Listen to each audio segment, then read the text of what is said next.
Hello, everybody, and welcome to the first episode of Season 7's Alpha Pod Podcast. My name is Slowwolf. I am one of your hosts for today. Joining me, we've got Arrovor, our tournament organizer, as per usual. Hey, Arrovor. Hey guys, what's going on? Great to be here. Season 7, first podcast. Really excited. So yeah, it's gonna be great. And before we get on to our special guest, just a quick note as far as the music goes. As per usual, we're going to go ahead and give credit where credit is due. Argo Fox would be the one that provided the music for that one. So go ahead and check out his channel over on YouTube. I'd like to go ahead and offer a special thanks to the person who's come on as well. This person needs a very small introduction, almost none whatsoever. But if you haven't heard of them, AlmostProGaming has their own YouTube channel and everything going on. And we are joined by them today. Hey, my friend, how's it going? Pretty good. Thanks for having me on the show. Our pleasure. And now, I know that Arrovor actually really wanted you on the show. He was very excited when you said yes. So, I'll go ahead and get Arrovor to introduce you the best he can. Yeah, so a few years ago, guys, before I was ever playing TTS, I came across AlmostProGaming's YouTube channel. And he's one of the reasons why I am here where I am today, because he did a video looking at how to sort of like set up TTS for 40k, going through, all the basic stuff. But if you're new to TTS, you don't really quite understand how to do it, like saving objects, saving models, saving armies, and stuff like that. And thanks to him, it's one of the reasons why I got into TTS gaming. So thank you very much for that. You're very welcome, I guess. Well, it's also It's always nice to hear that I've inspired people, whether it's like just to get into Warhammer, to get into Tabletop Simulator, all that kind of stuff. It's always nice to hear. And, I mean, consider that without you, there would be no podcast and no tournament the way that we understand it to be here now and today. So Okay, don't put that kind of pressure on me. Anyhow, as far as announcements go, Arrovor, you've got the floor. We might have a couple of announcements, to say the least. Yeah, sure. So as far as like announcements go, guys, this coming week we will be streaming more matches. So if you want to book one of those, we have a few time slots available. Thursday between like 1900 to 2300 UTC to book there, and then again on Saturday between 2000 to 2300 UTC. So if you want to book a stream game, we've already cast 2 amazing games this week. So if you do want to book one and be on the stream, just send me a DM on the server, and I'll get that set up for you. Other than that, everything's ran really smoothly the first week, which has been a great surprise. So either I'm doing something right or it's blind luck, but there's been like no like massive issues or anything like that. Registrations seem to run really smoothly. So thank you all for signing up, taking part, and yeah, that's pretty much it. Nothing else to really announce. All right, well, with that stated, then let's go on to the docket. Arrovor, what's the first item on our docket? Okay, so docket, we're getting professional on here. Yes, we are nothing but professionals on this podcast. Yeah. So already got a question in the chat from Silverhawk asking how many points are the armies in the matches. So we play 2K games, which is kind of like the 40K standard right now for any tournament that you will go to. Sure, so I do have a few questions lined up for our guest coming on today. So I think we'll start with that, and then we are going to move on to looking at the new Drakari, the new Darkkin, bringing all their power to 9th edition with their great new book. It's an amazing book if you've not seen anything online already to do with it. A lot of people are really hyped, really excited for the new Dark Eldar. And now we're going to go into some stats breakdown for Alpha League, looking at the faction split, like what's being played the most, what's being played the least. We're going to have a look at a few win rates. I know it's only been 1 week, but we're still going to have a quick sort of look at what factions are doing the best, what are doing the worst. And then us 3 people, your hosts, are going to give our top 3 faction predictions for placing in Alpha this season. We always love doing that. And then you guys have sent me a ton of lists. I think I got about 50 messages earlier So we'll go through some lists. We'll We'll go try through and as get many as we done can. as we can. Yep, and then we'll round it out with a Q&A, and then that'll be us for the evening. So yeah, hope you all enjoy it. All right, well, that said, let's go on and get started. Almost Pro Gaming. I'll be honest. It's not that I'm trying to be a rube or anything, but I actually don't know that much about you. Can you explain who you are, where you come from, and what you're doing here? Like why like what about your YouTube channel and stuff as well, if possible. Okay, so my name is Brady, which is what most people know me as, and if you guys want to call me by my real name, go for it. I'd actually prefer it over Almost Pro Gaming. But yeah, I make YouTube videos on YouTube under the name of Almost Pro Gaming, and it started out a long time ago because I noticed that not a lot of people did like guide videos or tactics for Warhammer 40k. It was all just like painting tutorials and battle reports and stuff like that. And even the battle reports were more so for entertainment rather than like showing the actual like the skill of the game and things you can do in the game and all that kind of stuff. And so yeah, I started a YouTube making guides and talking about the competitive aspect of the game, like the actual game itself. And that eventually moved on to me covering the meta over the last few years in my top 10 armies of X month videos, where I go over whatever armies are doing the best in the meta at that point in time. I also do interviews with some of the top players in the world, and usually review different supplements and stuff like that. So yeah, I enjoy the hobby. Like I enjoy the game of the hobby more than anything else. Like I do like painting and building, but the game is what brought me in. It was eventually when I first started, it was because I thought it was like StarCraft but turn-based instead of real time. You know what I Mm-hmm. mean? And that really appealed to me because I'm a boomer and I move slow. So yeah, I just got into that game and I've been loving it. It's a really good game, and yeah, so that's what I do on YouTube. I make competitive guides and stuff like that. I haven't made much in the last few months, which you can kind of see on screen. My most recent video says I'm back. I took a break for a while because 2020 got to me, Mm-hmm. and I'm slowly going to be getting back into content creation. Like right now, I'm working on a Drukhari Codex review. So yeah, that should be fun. Well, that said, a Drukhari Codex review is going to be a small undertaking, to say the least.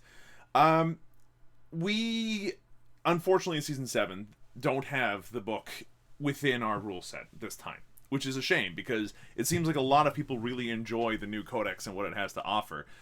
From your initial impressions, what do you think of the Drukhari Codex from 2021? I like it and I don't like it. That's helpful. Well, okay, for those of you who also don't know, I started out on YouTube mainly as a Chaos player. That was my first army ever. And then I went into Drukhari because when I wanted to get into competitive, I realized that Chaos at the time just wasn't going to cut it. And when I saw the original Drukhari Codex in 8th edition, I went out and bought an entire army, and a month later, I went undefeated at a major ITC event. And that's kind of what jump started my channel. So I'm mostly known for playing Drukhari and stuff, and they were the army I've probably played the longest at this point now. And so when it comes to their new codex, I like some stuff that they did with it, but I Mm-hmm. also don't like other stuff. You know what I mean? Like I still think the book's overall good, just personally based off the way I used to play the army and what I liked about it. They changed a few things that I'm not really happy with, but overall the book is still good. I think it's still going to be competitive, at least for the time being. So overall, I'm happy with it.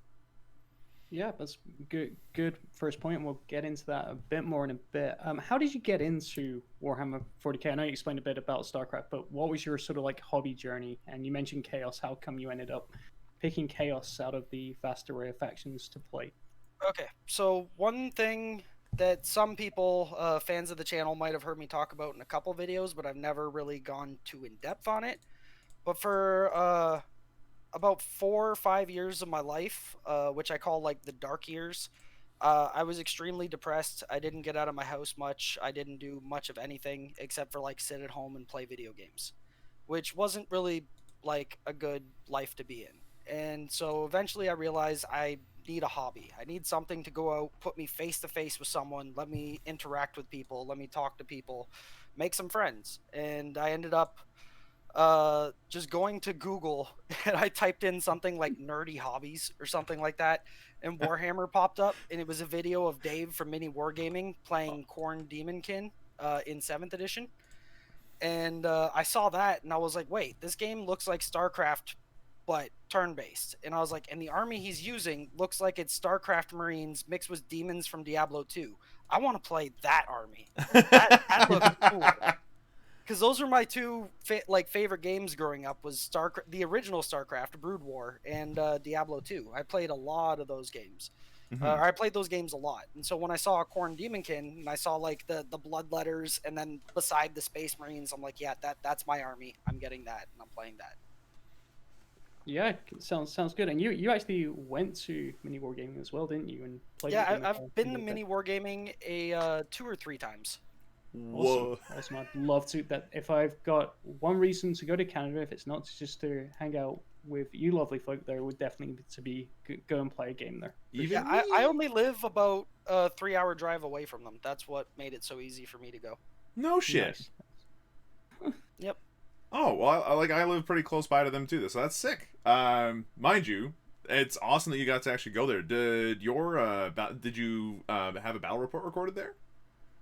Yes. So the first time I went, I played against Dave and I think Steve.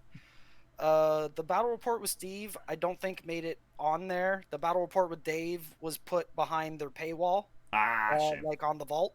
Yep. And then the second time I went back there, I played against Steve again and Luca. And the Luca one is on YouTube. You can find it. It's like Necrons versus Chaos. And this was still in the time where competitive Warhammer was like taboo or voodoo. I don't know what like it was one of those things that if you brought it up, you were that guy because you blah blah blah. Like, because I don't think people realize it, but at least in like how I've viewed it and in my circles of the hobby, competitive Warhammer was never taken seriously or even treated good until like the last couple years. Like, most people usually just enjoyed the hobby for what it was: painting, having fun, playing fluffy. If you were min-maxing lists, you were a horrible person. Yep. And so yeah, when I went to Mini Wargaming, I didn't take that into account, and I brought like a tryhard list and went against Luca, and so the comments of that video is just pure cancer. Yeah. Oh no! But what was it like playing all those folks? Like I admit, I've thought about what it'd be like to play against like Dave or somebody. I'm like, there's gotta be something there's gotta be an interesting experience to say the least. It was a lot of fun because I like Steve especially because he's actually a pretty competitive guy for people that don't know, and he's actually really good at the game. Me and him, whenever I go there, we'll play our game of 40K, and then I'll sit there until like close, like at 9 p.m. at night, and me and him will just talk about the game, and it's a lot of fun. And then also Josh, the other guy, he doesn't do battle reports that often anymore, but he does once in a while. He actually taught me a lot of lore about the game, because for those of you who don't know, like I said, I got into this game for the tabletop game. I have very little knowledge about the actual like lore for the game. Right. So yeah, Josh taught me a lot about the lore and stuff like that. Have you warmed up to the lore since starting the hobby at all, or has it been still largely backseat? You're still playing the game. I've warmed up to the memes of the lore. That's So anytime you see a Dark Angels list, you know it's chaos. Yes, exactly. Okay, they're gotcha. Chaos. Or anytime you play against Tau, Wog, Mr. Bond. Yes, exactly. Perfect. Or Magus did nothing wrong, stuff like that. That's debatable. Okay, but that's awesome, because a lot of people I know have thought about playing these players, like these more famous like YouTubers and stuff like that. And I know in my head, I keep wondering, could I actually beat them? Because I feel like I keep seeing mistakes that they're making, that their opponents are making, and stuff like that. I'm like, I could probably beat them. And then I play against other people, and I suck. How, so you said that, like, one of them in particular was, like, actually fairly competitive? And yeah, Steve, you said, right? Yeah, Steve. The Mountain. He has his own YouTube channel where he goes by The Mountain as well. I like The Mountain, actually. Which him and Luca. You can find a battle report. It's very old. I think, like, 2018-ish. but a battle report where I played Imperial Knights against his Tau at the time. And I got memed on for like a month and a half after that game because I conga lined my Imperial Knights and he stopped me with one drone. And yeah, my argument for that was I've been awake for 24 hours. I just wanted to throw big models on a table to get some content. But everybody just memed on me for like a month and a half, 2 months after that. Oh no. So Yeah, it was funny though. yeah, so with your YouTube channel, one thing that you started doing and became very quickly known for was the monthly top 10 like armies that you were Yes. doing. Because no one else like online to my knowledge was doing that. Sure, there were stats on like Goonhammer, but other than that, there was no sort of like visual sort of content. Yeah, there was no videos about it. How did you go about finding that sort of niche to do that? So like I said, when I first got into making Warhammer content, because also I don't think I mentioned it, but my YouTube channel wasn't always Warhammer content. It only actually got big when I started doing Warhammer content. But I started making the Warhammer content because I just noticed like I wanted to get into competitive 40K myself. And I was looking up like top armies. What are the best armies in Warhammer 40K? And when you'd look that up, you'd get like lore videos where they're talking about the which army is the strongest in the lore. I'm like, I don't give a shit about this. Which one has like the best damage? Just tell me. And so I just looked for it and couldn't. The only places I could find it were random like websites. Like, do you guys know Blood of Kittens? Sadly not.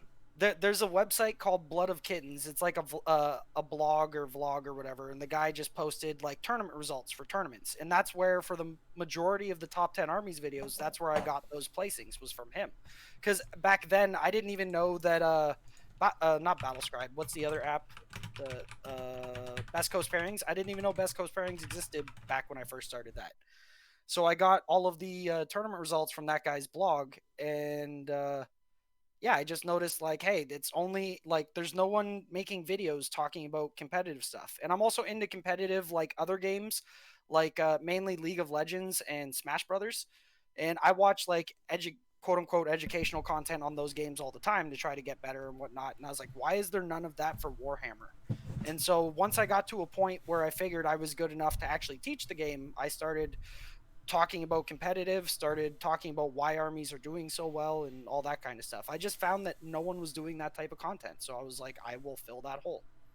Yeah, and it's great. Like I love the format you do. You know, the way that you show the list. That's like a big part of it because it's okay just saying like this guy won, but people are always curious like what did he play, and I completely get you. Actually finding like lists of what has won or finished like top 8 in a tournament online can be can take Well, yeah, It's a son of a bitch. Like it's a pain in the you don't know ass. where to look. Like if you don't Yeah. know where to look, if you're brand new into it and like your friends aren't that big on competitive, like your community itself isn't that in the know about competitive, it can be hard to find like that information. But for someone that does know and talks to people nowadays, it's incredibly easy for me to like find the tournament results and whatnot. But yeah, for someone just getting into the game or someone that doesn't know anyone that's in the competitive scene, it can be incredibly difficult. How important is it, do you think, for a new player to look at a power level of an army within a current meta over just picking an army that they want to play? Okay, so if you asked me that question like a year and a half ago, I would have said extremely important to still pick an army that's good. Nowadays, doesn't matter at all. Pick whatever army you want. Like, especially if you're just beginning. Yeah. Especially like I the saying that I've heard is that you really have to paint what you like, and the reason why is because if you don't build and paint what you like if you hate building and painting the army that you're trying to play, you're going to be spending a lot more time building and painting more often than not than actually playing the game. So you kind of have to like what you're making first. Very true. Now that said, you've been instrumental, at least in our eyes, in getting TTS to kind of work for us, and like Alpha League and TTS Warhammer in particular has just soared.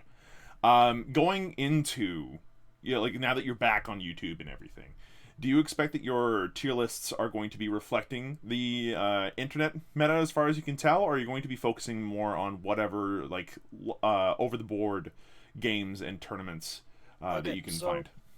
I'm in the boat. Like, okay, so when people are asking, like, should online results count? I think they should to an extent, but not really at the same time, because Mm-hmm. playing on versus playing on person is two, like, very different games, in my opinion. How so? Okay, so when you're playing online, there's no need to, like, okay, so when you play online, the game is a lot less social than it is in real life. When you Mm-hmm. play in real life, you have to be not only good at the game and its rules, you have to be good at talking to people and like getting a mutual understanding between what's trying to happen. So, for example, on Tabletop Simulator, your opponent can see your exact measurements, and you can see their exact measurements.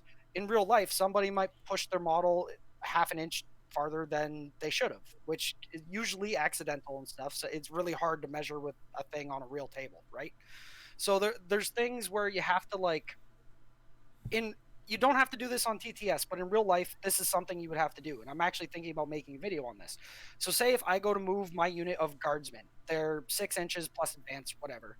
I measure from my opponent's stuff, and I tell them I want these guys to be exactly like 18.1 inches away from your guys. Like you have to say that in real life because you want to let them know no matter how you move those guys, you're not in charge range of me. Mm-hmm. On Tabletop Simulator, you can completely ignore that conversation because everybody's moving perfectly because measurements are perfect in that game.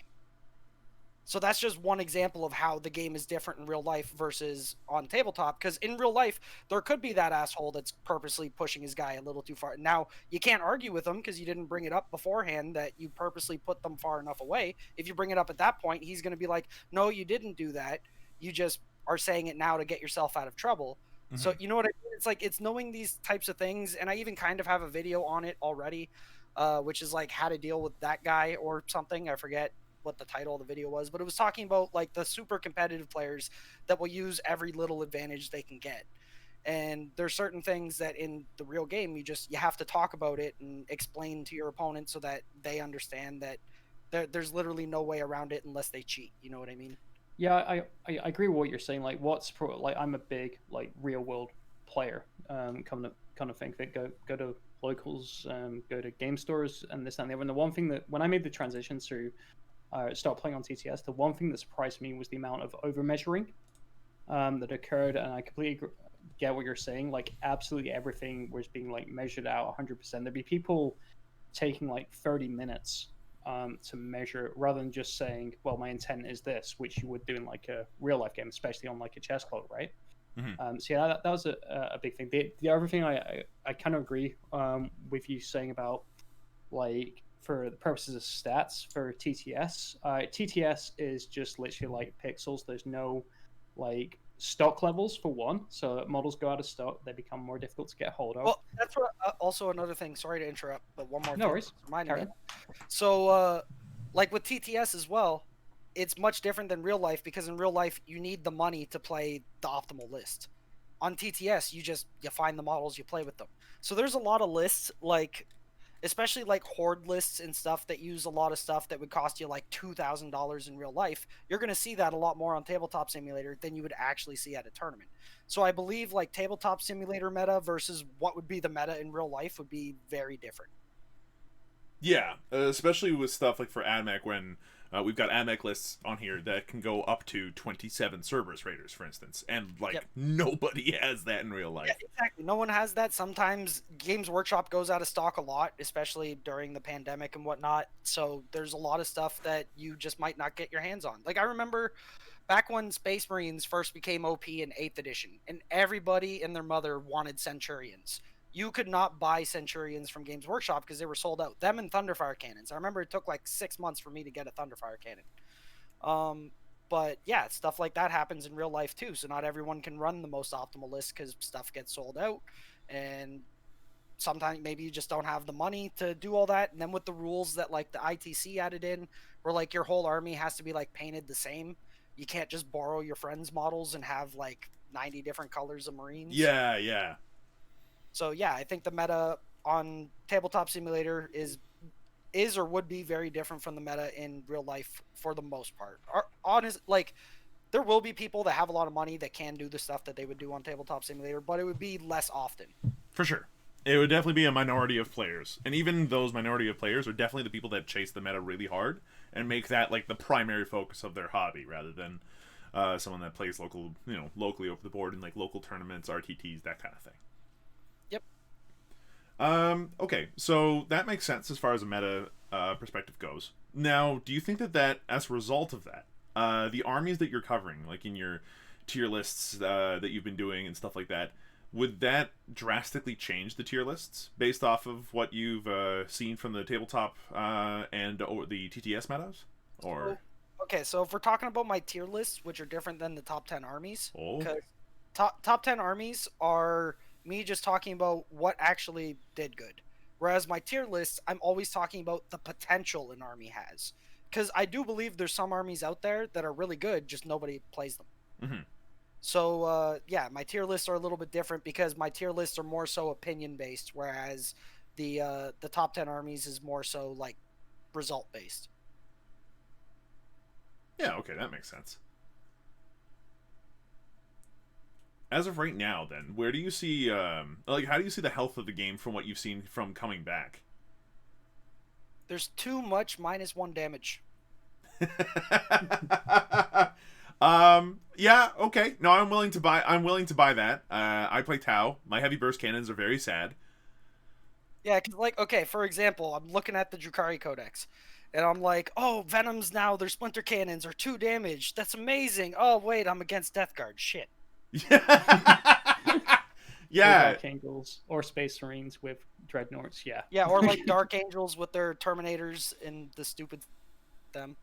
Yeah, which we actually saw a very interesting game earlier this weekend on Saturday, just yesterday, between Craft World and Dark Angel Terminators. It was it turned in a way that I don't think everybody was expecting. That said, that was largely because Damage 3 turns out to be kind of king. Okay, fair enough. Now, I'm saying that you came back to YouTube because obviously you mentioned earlier that you suffered a bit of burnout.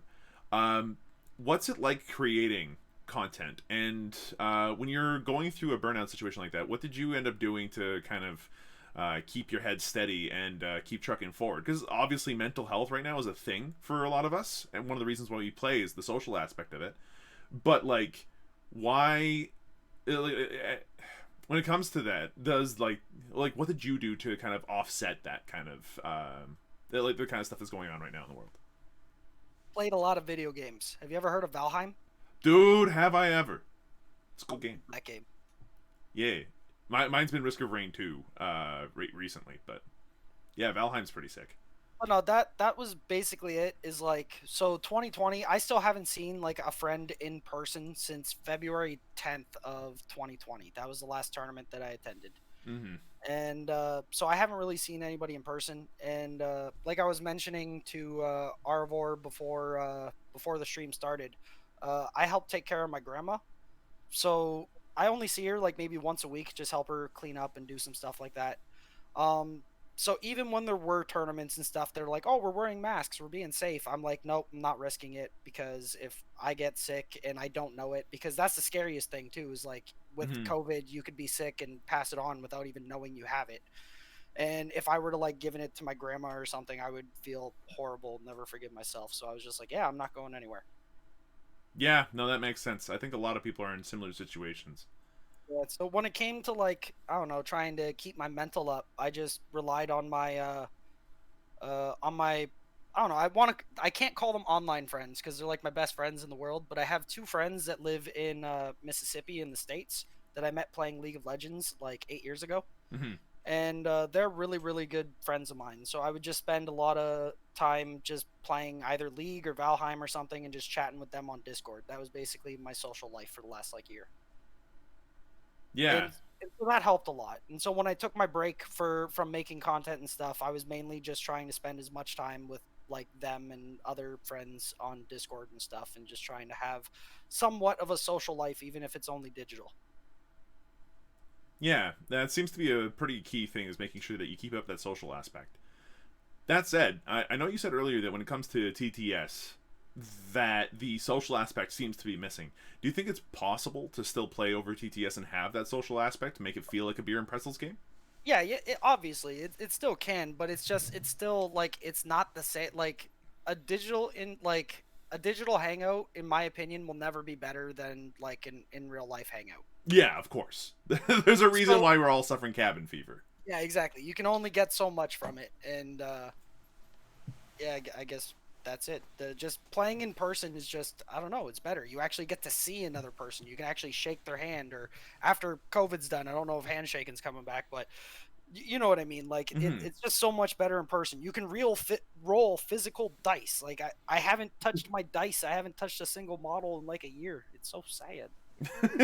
Fair. No, I'm with you on that one. Specifically the rolling dice part. My partner is constantly wondering why I keep passing by like this little Treya setup with a variety of different group dice, and I just like pass by it and roll some dice to effectively do some like weird theory craft on the fly. But also I miss it. I like feel you there. Even on Tabletop Simulator, when I got to roll a charge or just one dice, I usually just actually roll it on the table to at least try to emulate real life a little bit. I was doing that and people got annoyed with me. They're like, use the dice roller. And I'm like, oh, okay.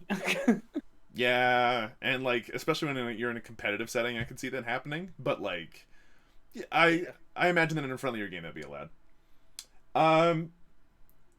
So we have somebody in the chat that's said make sure that AlmostProGaming sees Lockjaw's AdMech that won last season. So yeah, we could definitely go over. We're doing some list analysis, and we can, as a bonus, go over the last season winners list for sure, Sanguinar. So thank you for that. That's an Does it excellent have idea. the cancer horses? It does not. Yes. It does actually. Yeah, it does. It does have the cowboys on doggos. It worked out really well actually in the finals game. They were brutally efficient. Not in the shooting, but in the everything else part. But yeah, okay. So let's go ahead and veer away from the social aspect of things for just a minute, and let's go into something that you're well known for.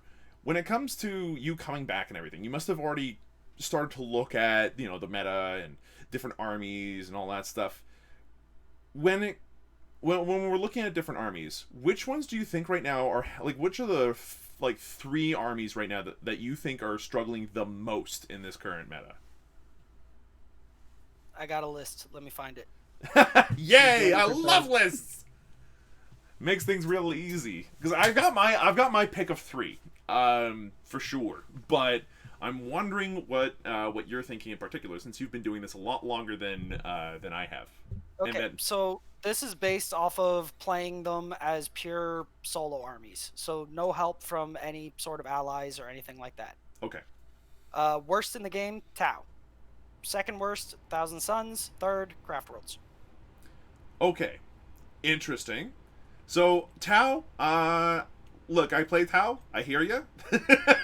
And I'm not sure I entirely agree with you, but I can kind of understand it. Why Tau at the very bottom? Okay, so okay, how do I put this? So a lot of your damage is mitigated by the meta armies, which we kind of went over previously.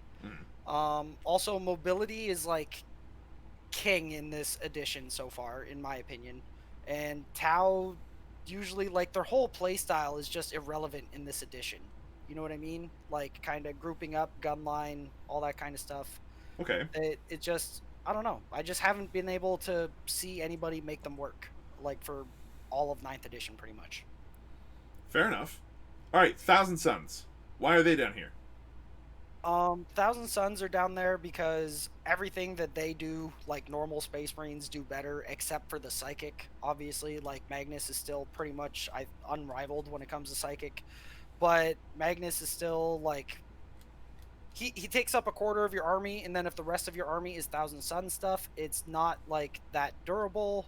It's not gonna stay on the board long enough to get anything done. It doesn't have the damage to get anything done. Smite Spam was killed. So, yeah, I don't think Thousand Suns have a lot going for them right now. They need the Death Guard treatment. And Craft Worlds was your other choice, yeah? Why Craft Worlds? Craft Worlds? So Craft Worlds is arguable. They might not be that low. Just personally, I think that they're kind of low because just mainly an outdated codex. A lot of their tricks that got them by in 8th edition doesn't fly in 9th edition anymore. Get it? It doesn't fly anymore. Yeah, that's great. Yep.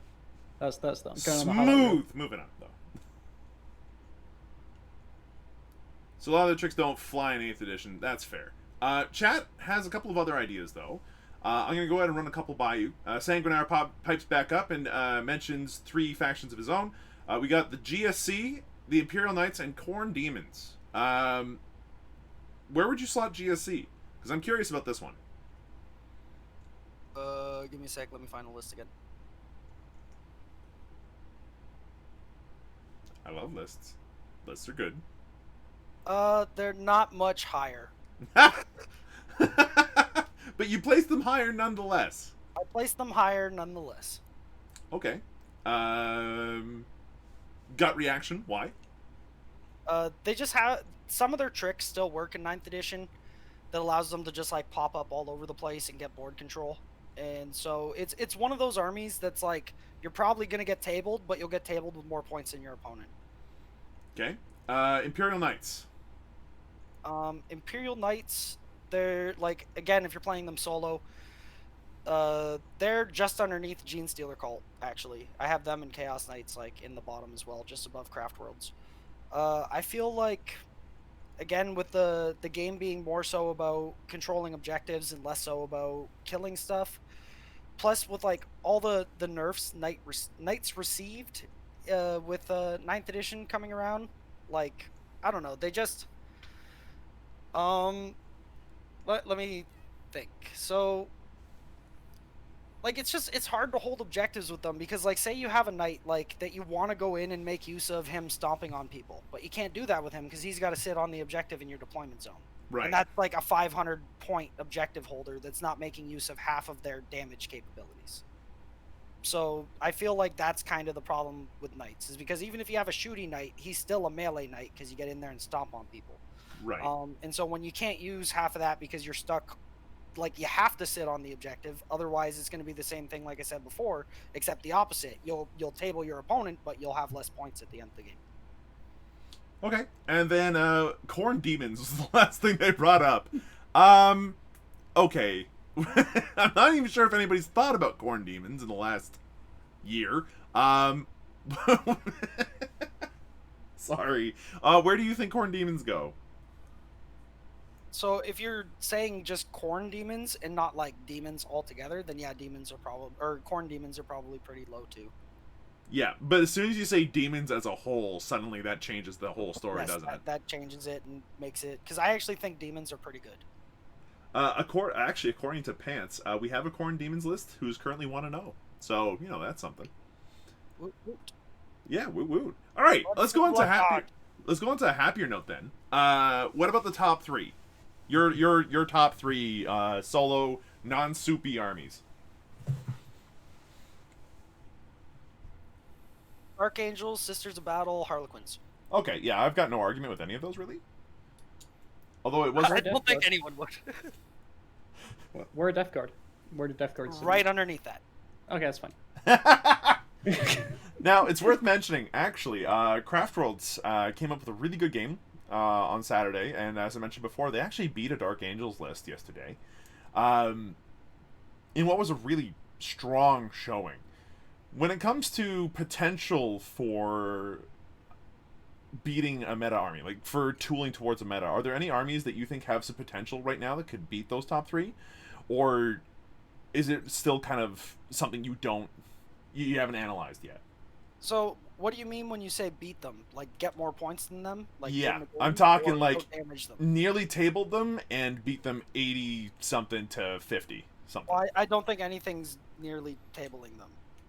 You know what I mean? Like, I feel like you can beat Dark Angels is a perfect example. I feel like with my Drukhari, I can beat Dark Angels. But that whole game is going to be me just playing the objective game. And that's I'm going to get close to tabled, but I'm going to win the game on points. Well then, let me tell you, that did not end up being the case yesterday. But okay, that's fair. I think that's where most Dark Angels players are expecting to do well, is at the very least be that durable unit and get like Stubborn Defiance and effectively get 100 points for just sitting in your backline. So yeah, it seems like it's a really strong way to play right now. Okay, where do you feel about, like, is there any sort of like underdog army in particular that you're feeling right now, or Does it seem like it's really going to be a battle about like the top 5 armies, where I think we would be confident including Death Guard and AdMech? Okay, so the thing is I actually think there's like 10 to 15 different armies, maybe even a couple more, that all have the potential to win an event. Mm-hmm.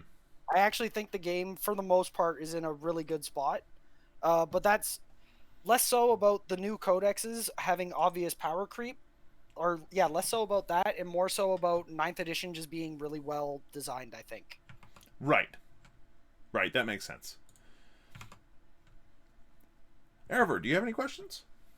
No, but we got a good one in chat. Let me find it again. It was quite early on, and we're trying not to miss anything. Decado was asking, so how broken do you all think Mortarion is? Good question. Arrovor, how about you go first, considering that you're the one playing Death Guard this season? He's great, but you need to soup him with warp time, because you want him up the board and doing things. You very rarely see him really be classed as broken in like a pure Death Guard army, because you're going to get chances to like shoot on him or just ignore him. Like, you can play around that if you're a fast moving army. Where he does become like super powerful is in any form of like soup, because all of a sudden you're doubling his movement and you're getting him up the board and he's riding your face, and all those contagion effects are suddenly going off on your army. And yeah, that can feel a bit broken. I'm going to go ahead and pipe in next, because I think that the middle opinion will probably be the most easily forgotten. I actually think that Morty's really unhealthy. Like, I really don't like how unbelievably influential that model can be in a game. It's kind of the same problem I had with Knights in 8th before they started being nerfed pretty significantly. Morty is just one of those models that shows up, and you'll know from the get-go whether or not your army can deal with him or whether or not you just lose. And deal with him can include a variety of different things. And then the instant he's played in a soup list, it's obnoxious. So Pants, that's a terrible pun. So for those of you that are just listening, Pants said, of course he's unhealthy. He's a follower of Nurgle. I'm like, terrible. But yeah, like I do think that he's a bit of an issue on my end. I think that he does a lot all at once. And for 450 points, it makes my 310 point Riptides cry. It makes my Monolith, who's 380 points, also cry, and he does far less for only 70 points less. It's insane. 490. That's a fair point. Sorry, chat. 490 points for him. But I do think that he's incredibly strong. I think that 9th Ed codices have ways to deal with him, but anybody else has serious problems. What do you think there, Brian? Brady, not Brady. Just remember the Brady bunch, and there you go. That's exactly what I was thinking in my head. But I don't know. So Mortarion, I've played against him twice, and both times I didn't think he was a problem, but I could see how he could be a problem for, kind of like you were saying, some outdated codexes that don't really have ways to deal with things like Mortarion, and also just players that don't understand that they have more options other than like killing him. You know what I mean? Like, yeah, you don't have to kill the big bad model to win the game. You can do a lot of stuff.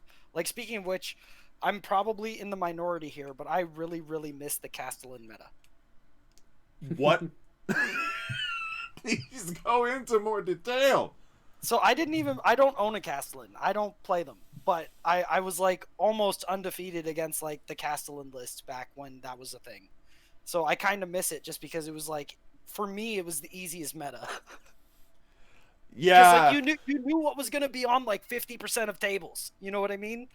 So like if you knew how to play against it and you had the right army for it, it was the easiest shit in the world. So you miss it not because you missed playing as it and the nostalgic I missed playing feel against it. How cancerous it was that it took over the meta, that everyone played it, and so because I knew how to beat it, it was just easy.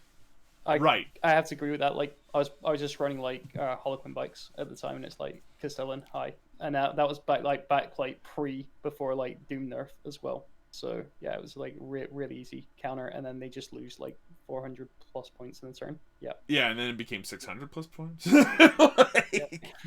I missed Doom and Jinx with my Drukari. That shit was broken. Oh yeah, that's great. Good times. Yeah, I'm glad that's gone too. I'm also glad. Playing Tau, I'm very glad that's gone. Especially with the stacking minuses and everything. Question for the chat. Pollution15 asks, what unit is more powerful? or OP, Mortarion or Eradicators? Mortarion. I'd agree. So, in the I said I've only had a couple of games against the new Mortarion. One of them was against my Salamanders. And on turn 1, before I even got into the tactical doctrine with all the stupid bonuses they get, like +1 to wound, I one-shot Mortarion with 2 5-man units of Eradicators. Yeah, That did take 2 5-man units of Eradicators to do with an army that's specifically good with them alone. Yes. But, like, to be fair, that shouldn't have happened. Because Correct. I felt bad for my opponent, and I even told him, I was like, put him back on the table, let's redo the shooting phase. And we did it, and I only did 9 wounds the second time. So, like, that's how it should have went down. I shouldn't have one-shot him. But, yeah, I think overall Mortarion's probably stronger than the Eradicators, and I'm actually slowly not liking Eradicators as much as I used to. Yeah, Chad also points out that usually multi-melta attack bikes pop up. This is from the Pants999, and that's what we've seen in a lot of the lists and games that we've been noticing with Space Marine players, is that those multi-melta attack bikes are very frequent additions to a list. That's what I dropped my Eradicators for, my Salamanders, was the attack bikes. Alright, yeah, fair enough, that makes sense. So there's your answer. Turns out it's a 3 for 3, just Morty is stronger and more OP than Eradicators. Hashtag deal with it, I guess? Sadly? Get good. Get good, I guess. They're slow, they don't have a disgustingly resilient. You know, they don't have an invuln save, usually, at least not a 4+. If you can deal with if you can deal with Blightlord Terminators or Deathshroud Terminators, you can deal with Eradicators. You're probably fine. Limey Panda asks, what are your thoughts on Tyranids at the moment? The Macrons are great.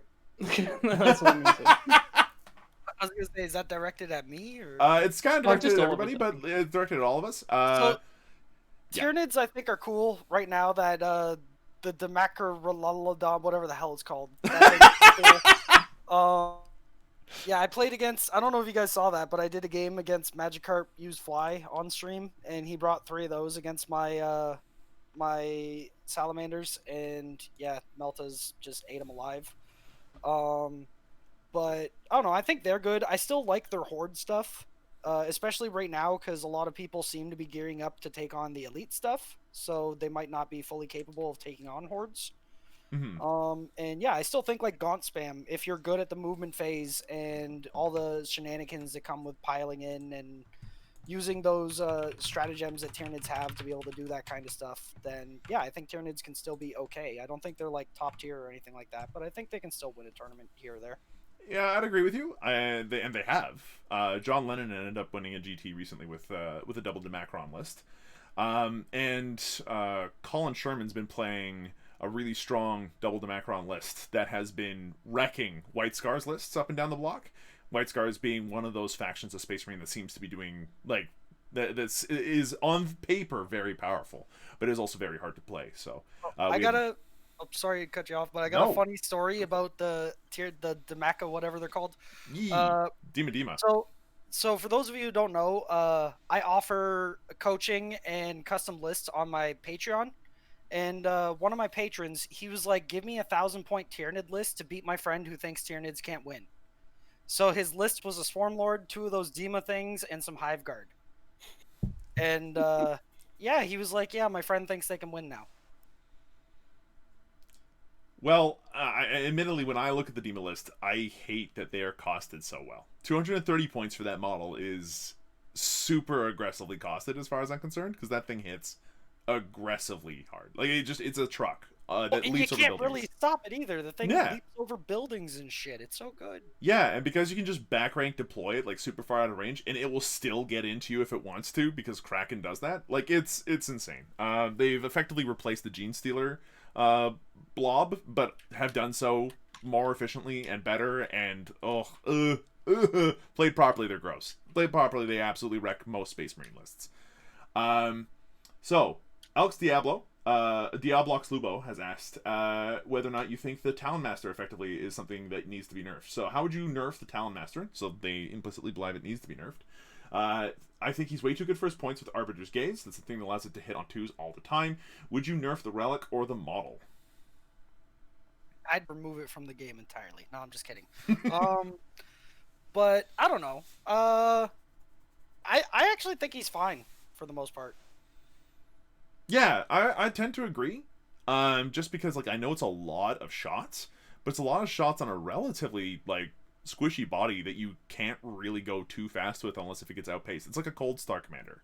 Like it's really powerful, but it has to be used properly, and I think that that's okay. I think that they always hitting on 2s is really nasty, but it's damage 1 weapons and heavy bolters, which are like kind of okay. Yeah, but they have that thing to put him in the Devastator Doctrine every turn. Yeah. So he always has -2 on both of his weapons, which is pretty good. It's perfect, yeah. But yeah, 2 damage on the heavy bolter, 1 damage on the assault cannon. He's super mobile too, so he can jump around and hide behind different stuff if he needs to. And then there's also, what are they called? The company champions or chapter those stupid guys. Bodyguards. Can't shoot a character like when they're near them all the time. But overall, I don't know. I think he's fine. Like, I don't know. I think there's other things in Dark Angels I would nerf first. Yeah, for instance, transhuman being free on everyone. It makes them really nasty. Actually, I'm fine with that too. Stop Really? giving everybody -1 damage. Which is effectively just a better 5-up most of the time anyway. Okay. Alright, Arrovor, do you have any more questions? Or should we start moving on to... That's great. I think we can move on to start talking about the Darkkin, to be quite honest. Yeah, so Drukhari. Arrovor, you're the head of the Drukhari. I play everything but. I haven't played Drukhari in a very long time, and Brady had one of the lists he did super well with was one of the lists I did super well with. It pretty much the same a few tweaks here and there, which was like an Eldari suit with like Venoms, Flyers, and then Eldar for the Doom combo on like all the poison. But Drukhari come a long way since then, and yeah, fortunately I think I was meant to get the book like yesterday delivered, but it did not turn up. Right. So I'm just gonna have to go off memory on quite a few things. Forgive me if I do make any mistakes here. From what I gathered online, I think it is a great book. Like, there's a lot of scope. There's a really big toolbox in there, and you don't get penalized anymore for like bringing what you want to play.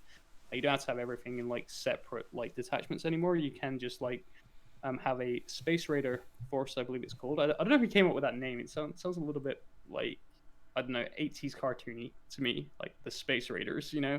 But that's anyway, sick. That's the point as far as I'm concerned. Real Space Raid is what it's called. There you go. Yeah.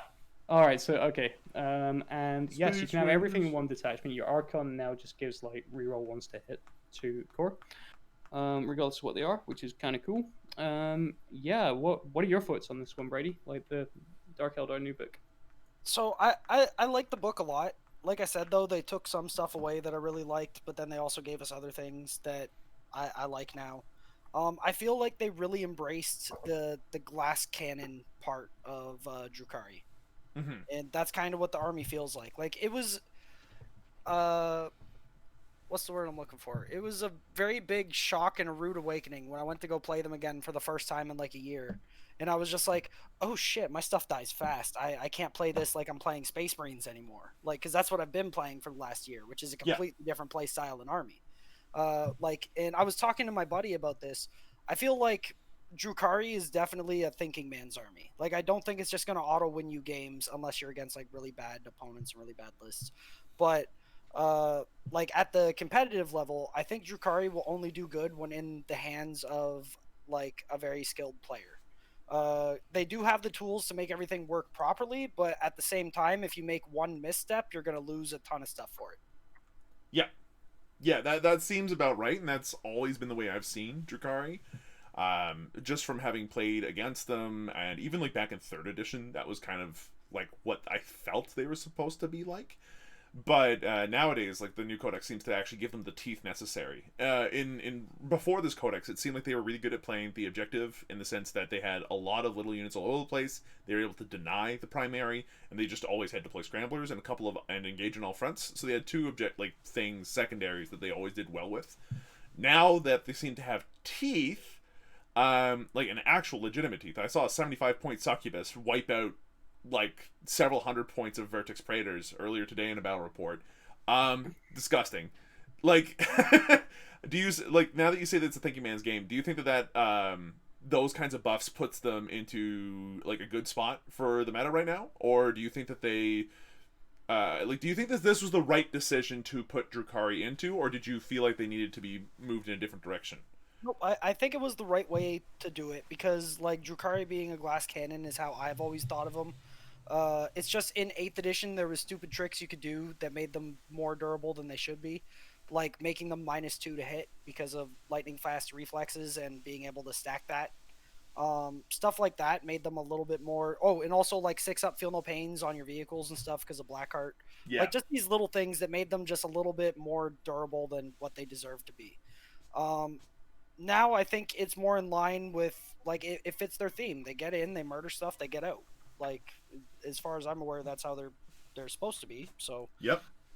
yeah, just it makes sense to me. Like look at my favorite unit from the Codex, for example, like Incubi. They can almost murder anything they touch. That's everybody's favorite unit, my dude. Yeah. But if they are caught out in the open, they're gonna die to a couple of bolters. Like they're not that like durable at all. So you gotta make sure that you're the one getting the charge off. You're the one getting the value out of them before you inevitably lose them, because you will inevitably lose them. Mm-hmm. And that seems to be they're true not of the like entire Dark Angels army. Terminators who are gonna live for the whole goddamn game. They're like you're gonna get in there, do a little bit of damage, and then just die. If you can't tell, I do have a lot of salt towards Dark Angels. That's okay. So do I. That's fine. They're my new Inari. So yeah, Incubi definitely like great. One of like the sort of like obvious things that jumps out is as soon as you pick up the Codex and you look at it, you look at Incubi and you look at Drazar, and all of a sudden you're like, wow, yeah, we need like these guys in Raiders, advance and charge turn 2, Which so so bringing that up, like so to touch on something you said earlier, where you like you feel like you get to take whatever you want now and you're not punished for it. At the same time, I agree but disagree, because I've noticed in the list that I've been building and testing out and stuff, it's like you want to do the real space raid. Like I'm pretty convinced that's how you want to go. So you take a battalion and you take your 3 required HQs, which is the Archon, Succubus, and Homunculus, and then your 3 required troops choices, your Cabalites, your Witches, and your Rax. But where does Drazar fit into there? Oh, I see what you're saying. Yeah, you got to bring a patrol or something and kind of make your list a little awkward just so you can get Drazar in there. Mm-hmm. So which like you can do now. They which do you have can. the ability to. Like, still I'm not get complaining patrol, about it. but- I'm not saying it's horrible. Yeah. I'm just saying it doesn't. There is still a little bit of like, how do I fit Drazar in there? Okay, awkwardly by spending 2 command points. Okay, at least Yeah. it's there. Yeah, So they didn't do. So they like obviously like Death Guard got the thing to kind of deal with like the character situation and give it like 1 elite slot. Weirdly, Jakari did not get like something like that for HQs, like Court of the Archon getting like a rule like that to maybe extend it out, which might have been more beneficial, maybe. Maybe, but like it's not horrible. Like the list that I'm running right now, I think if I remember correctly, it's a battalion, and the original one had a spearhead. I ran the spearhead as Cabal the Blackheart with 3 Ravagers and Drazar, and then the battalion was the Raider thing, but I was spamming Venoms using Poison Tongue, which is the +1 to wound for poison weapons. Yeah. And then the Witch Cult, I think I went with Strife and used Lilith, which is like, I actually really like her, but at the same time, in certain matchups, I don't like her. Right. And I don't know. Also, Drukhari has a stupid amount of make your opponent fight last, which is really cool. Yeah, they do. Like a stupid amount of like, I'm gonna hit you with all of this stuff first, then you might get a turn. You might get a chance. Yeah. They just used to have the Vexator mask before, right? Yeah. Yeah, that's all they had. Now we got Vexator mask. We got the Cabal Warlord trait. We got Incubi and Drazar. I think Drazar has it. I know the Incubi have it, where they just do it like they roll against their leadership or something. I can't remember exactly. And it forces the opponent to fight last if you beat it. And then you have the buff the Witches now, which is like they don't even need the Shardnet and Impaler to hold stuff in combat anymore. They just get that naturally. Yeah. Yeah, and they get a -1 to the opponent's roll now with the Shardnet if you have that in there, right? Yeah, that's what it does. Mm-hmm. Which I think it could be worth bringing because it's still like, isn't it still damage 2, which can help against Marines and stuff? Yeah, and now that they've effectively Age of Sigmar'd how you bring the weapons, that way you can only bring like one per like number of models or something like that. Spreading out and getting like a variety of different weapons on the witches seems to be a good way to play them. And they're still relatively cheap too. Plus, it now works on everything except for vehicles. So if it's a monster or something like that, you can still just keep them stuck in combat. I believe that's how it works. Mm-hmm. I got the codex. Let me find the page real quick. Yeah, go for it. So while you're doing that, yeah, well, another one unit I am super excited for is the Void Raven Bomber as well. I think its Mortal Wound Bomb just wrecks this sort of like castle sort of style play that you get like out of Death Guard and Dark Angels and just Space Marines in general. Of like, you know, everyone stands around the characters for like a million buffs, and then having a Void Raven Bomber fly over that and just pick a point and do mortal wounds 6 inches out in any directions, on chance of 4-up to everything is like pretty big. Are you So, talking about the stratagem? isn't it just the Void Raven Bomber itself, like the ones Yeah, per they game? have an ability to do that, but there's also a stratagem that allows you to fly over your opponent and do basically the same thing, except it's however many models are in your unit. That's how many dice you roll. Oh, isn't that for the Reavers? Well, you can use it for anything with the fly keyword. Oh, that's actually But pretty sick. but if you do it with a plane, you're only going to roll 1 dice because it's a 1 model unit. Yeah. But if you do it with like Hellions. Well, Hellions, okay, so I actually tested out the Hellions the other day, and I think it's one of those combos that looks amazing on paper, but then once you get in an actual game, it just kind of falls apart. Okay. Reason being, they got 2 wounds, sure, they're toughness 4, sure, you can give them toughness 5 with the combat drug if you really want to, but they only move 14 inches, they don't auto-advance like the Reavers do, which I think Reavers are a better unit to do that stratagem with. But when it comes to the Hellions, sure, they got buffed with their 2 wounds, can be toughness 5, but everybody's geared up to kill that stuff already. Yeah. Like, that's Space Marine stat line for the most part. Well, with Space Marines, depending on the list, it would be toughness 5, 3 wounds, but I mean, I think you get what I'm trying to say. Yeah. Also, have you ever tried to hide a unit of 20 of those guys? It's fucking impossible. Oh, sorry for swearing, but yeah, it's impossible. Like it's really hard on most boards that you play on to be able to hide that many guys, and then they're not that durable. They're just going to go up the board and just get annihilated. Yeah, even the 6-up invuln they now have from Power from Pain is not quite enough to up their durability to something that you can rely on. Speaking of which, Power from Pain got some pretty serious changes. I've seen some people really enjoy them. What do you think about them? I want my 6-up Feel No Pain back. All right, that makes sense. What about the rest of the table, though? Like, you have Advance and Charge on turn 2, turn 1, depending on the Cabal. The only thing I like about the new Power from Pain is Advance and Charge. That's it. Everything else, I kind of wish I had the old one. Really? Okay. So for the reason I'd rather have the 6-up Feel No Pain versus the 6-up invul that you get on turn 1 now. The 6-up invul does kind of help vehicles in melee because now they actually have an invul in melee, whereas their 5-ups were only ever against shooting. But when it comes to like the infantry and stuff, the 6-up Feel No Pain was better because there's times where like, say you're shooting at like my Cabalite Warrior with something that doesn't have any AP. I don't know what you're using in 9th edition that doesn't have any AP, but let's just say that's happening. So you shoot at me, I get my 5-up save, then I get a 6-up. Now I just get a single 5-up. Right, so it makes them weaker to horde shooting, which is something that they were already weak to, and now are weaker against. Yes. Okay. But it is better like, against that high AP weaponry that a lot of people have been using. In the games I've been playing, every time I go to roll saves, I'm like, man, I wish this was a 6-up Feel No Pain. Because like almost every time I felt that way. So I think that was actually a nerf, changing it to a 6-up invul. Wow. Okay, fair enough.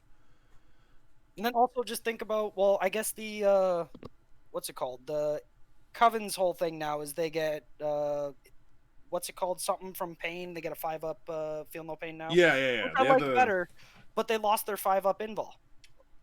Well, 5-up, technically 4-up, because everyone always played them as Prophets of Flesh unless you were doing Venom spam with like the Dark Technomancers and whatever. But like, I feel like Covens overall are just a lot less durable. Yeah, and I think that that's okay. The racks were insanely cheap for how durable they were in the last edition. Like, I had an entire squad of broadsides not kill a single unit of racks over the course of an entire game once. They were insane before, I think, and toning that down makes sense. Great. They're still good, though. Okay, They still come in units of 20. Personally, I think all they needed to do was remove the 4-up in ball. Let them keep their 5-up in ball. But they don't even have that now. They have like a 6-up in ball. And it's like this 6-up in ball and 5-up feel no pain. That's nothing. You're gonna die. That's like almost old Death Guard, except Death Guard had better saves. It makes them almost like a weird Poxwalker with the 6-up invuln. The advance and charge makes them helpful, though. Is there a stratagem to bring them back, like a Green Tide style thing, the Black Cornucopians? No, they got rid of that. Yeah, it makes sense. It was a little obnoxious. Oh, it definitely was. What's I had to deal with that against so in that the little period where they updated the points, but they didn't come out with the new codex yet. I played against Scary on stream from Scardcast. Yeah. And he brought 60 racks because units of 20 with the 4-up invul, and then if you don't kill them all, they're all coming back because that stratagem was unlimited. So that was a cancer match. But it was still fun. Like, don't get me wrong, I like Scary, and I would have done the same had I thought of it. But yeah, that was, and then the 10-point bikes, which was an obvious mistake. Yeah, that was kind of dumb too. I ended up playing against Scary as well in a T5S2 pod, and I got smoked. I was playing Tau, so I wasn't expecting too much. But he was playing with 20-point Reavers and with smaller squads of racks and stuff like that, so it wasn't nearly as bad. But yeah, I can only imagine how bad it must have been otherwise. I had an army that was capable of dealing with it, though, because I was playing Salamanders, but I only had, this was my old list where I only had 1 unit of aggressors. Yeah. My new list, I have 2 to help deal with stuff like that. But yeah, like that game, I think it's somewhere on YouTube. It was actually a pretty good game. It was fairly close for a minute. I made a couple of crucial errors, ended up letting him win, though. But me and him overall, I think I'm 1-. I've beaten him once and lost twice. That's pretty good. And that last time that we played, in my opinion, shouldn't count because man, 4-up invul, 20 racks, free, or like 1 command point, tide of traders that you're allowed to do as many. No, come on, man. That's a little gross. It was super gross. Like, he even realized it after, and he's like, "Can I change my list for the rest of the tournament? I feel dirty." Yeah, then this must have been before I fought him. Yeah, so that sounds pretty gross, and they've not had that. But they do have some other gross stuff in the new Drukhari Codex. I saw what the witches can do, for instance, and holy crap, that is a lot of attacks. I think that they tear down almost anything they touch now, especially if you make them, like, if you need a smaller 10-man squad, making them brides is just grotesquely strong. Yeah, I like all that new stuff you can do with, like, upgrading a unit of witches or Cabalites or Rex. I think that was really cool. I haven't tried it out myself yet, though, but yeah, it does look good, and it's something that I should probably try out soon. How do you feel about the overall competitive power of the army now, in terms of, like, where it stands compared to everything else? And do you think that their addition to the meta with this new book is going to shake things up, where everybody is, like, worried about Dark Angels and Death Guard and stuff like that? Do the Drukhari have a place? Okay, so I don't think they're top tier. I think they might be somewhere in high tier. Mm-hmm. So I don't know. I've only had like a week with this book so far, but judging off of it, I would say that I don't think they'll shake the meta up too much. I think they can win an event, and I think you should still look out for them. But for the most part, I think that as long as you have a list that can beat the top tier armies, you'll probably be able to do well against Drukhari as well. Fair enough. Couple questions from the chat. First, combat drugs. How do you feel about the combat drugs, and do you pick one or do you roll randomly? Pick one. Why? Because why would I roll random? I want what I want. You know what I mean? I know what I want. I'm gonna pick that. It's worth mentioning that you can pick the same one now for multiple Yeah, like which drugs now, which is I great. love that. I'm so happy with that change. Yeah, I imagine that makes a big difference to how they feel to play and list build. Um, all the options seem really good though, and I've seen like some people that prefer to roll randomly for even for like the exalted demon traits, which I'm not sold on. But do you think that rolling randomly for these guys is like, do you think it has a place? Do you think that Yeah, it I could do. actually work, or do you think So that it's just okay, strictly better to pick? so when you go up in a match where you have like say you have a couple units of witches and that's the only like what you're giving drugs to in your list. Say you look at your opponent's list and it's like, okay, all their stuff is toughness 5, so strength 4 isn't really going to matter. All their stuff, even if I'm toughness 4, is going to wound me on 3s anyway, so that doesn't matter. And you like go through the list and you're like, yeah, none of this shit matters. Let's at least get 2 buffs. Like that's when I think it's usable. But most of the time, you're going to see your opponent's list, decide what your purpose of your witches is for that specific game. Then you're going to give them the appropriate drug for that. Right. Right, that makes sense. And I guess you could also give the appropriate drug for your meta. So, say for instance, you're dealing with a lot of, strength 3 or strength 4 shooting, giving them that +1 toughness can be a big difference. But I think Yes that and most no, because if they still have a million guns, it's not going to matter. But if they have a yeah. bunch of toughness 3, then like if you're already taking the cult that gives them +1 strength, then you might as well go with like just extra attacks and just make sure to murder everything. Yeah, right. Or even if you think you have enough attacks, give yourself that extra movement so that way you can be a little bit more defensive to survive the first turn of shooting and then get that advance and charge on turn 2 because that is glorious and I love that part from Power from Pain now. Yeah, that admittedly seems like the strongest part of that change for power for that entire table is the fact that you can advance and charge now in turn 2. It makes everything so much faster. Yeah, there's a lot of play around it. Like on some like deployments, you're literally able to say someone just leaves like a little cheap troops choice on an objective now.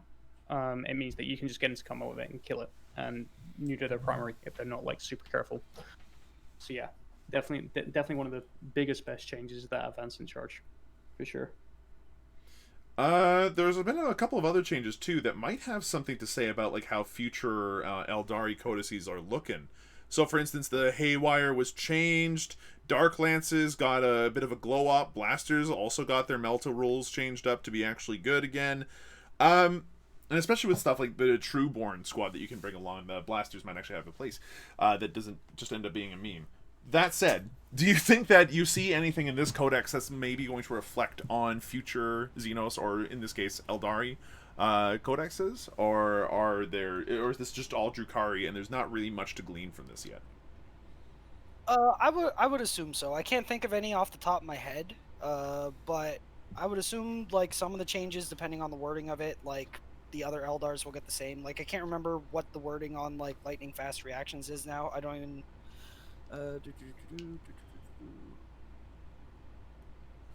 Well, no, that's still the same for the most part, but it's not nearly like it's still good. But that used to be the best when you could do it on like a flyer or something and make it -2 to hit. Yeah. But I don't know. Maybe there is, but I just can't think of any off the top of my head, to be honest. But I would assume that some stuff that they've done here, they'll transfer over to those other books as well.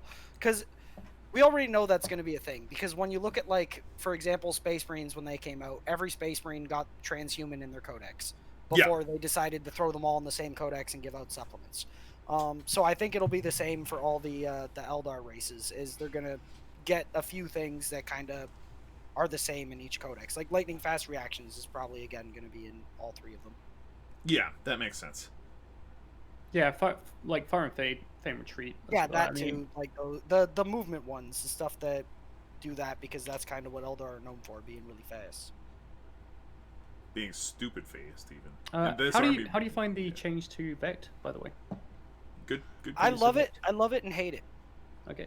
So I don't think it's as strong as it used to be, because just being able to be like, no, you can't do that was so good.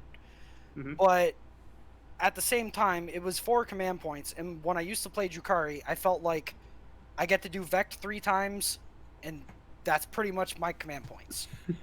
Whereas now it's like, okay, well, this is free. It makes their stuff cost more, so they end up, in a way, kind of like It's almost like you don't cancel it this turn, but you're canceling it next turn.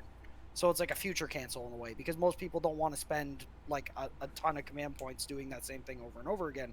Yeah. And because it's free as well, you just kind of do it like whenever they use a stratagem, unless you know there's a better one coming after it.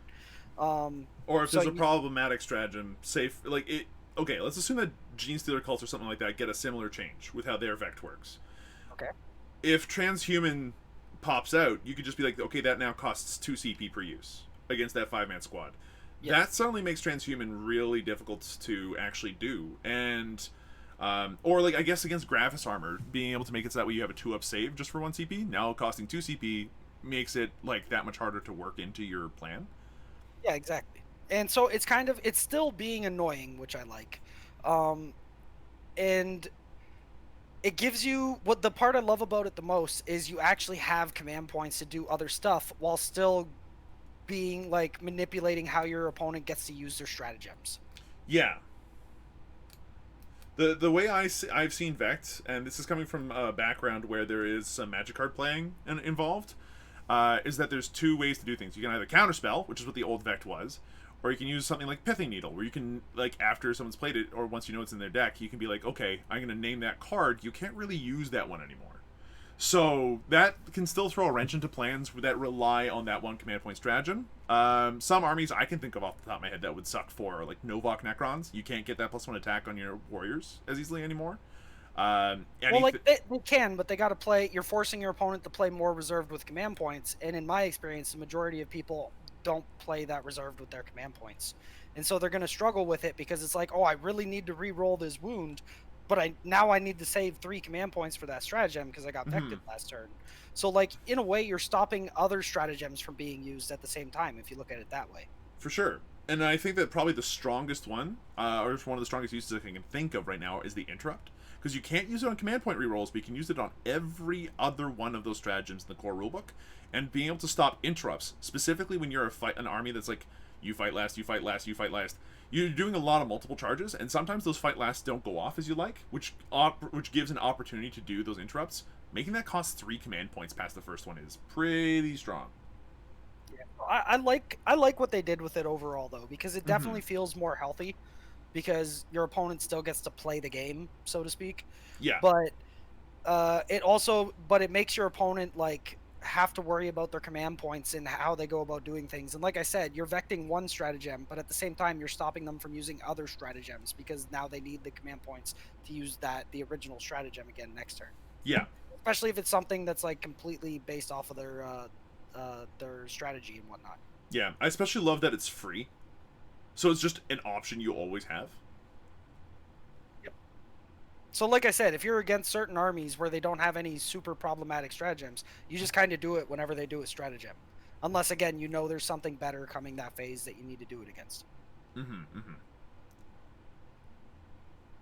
I blanked on one of my other questions.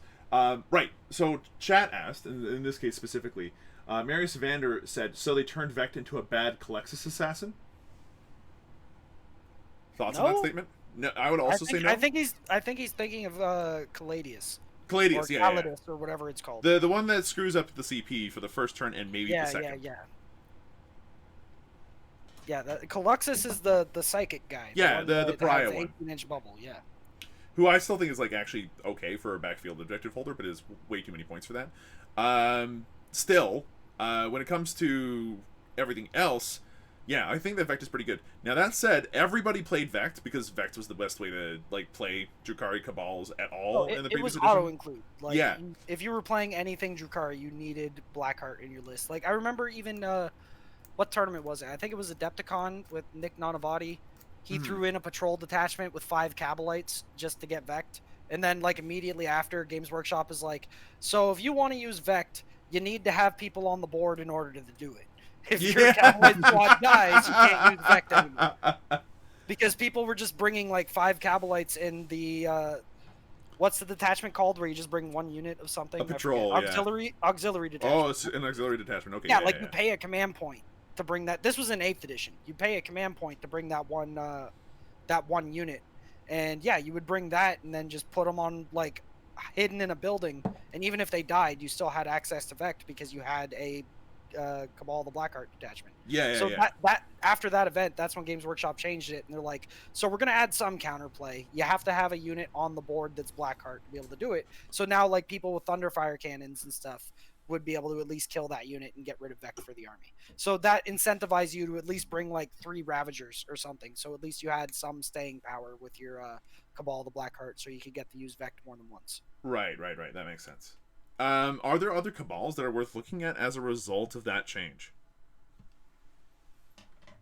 What do you mean as a result of that change? Because they changed how Vect works, and it is now arguably not the auto-include it was. I don't think it's that way anymore. Let me look it up.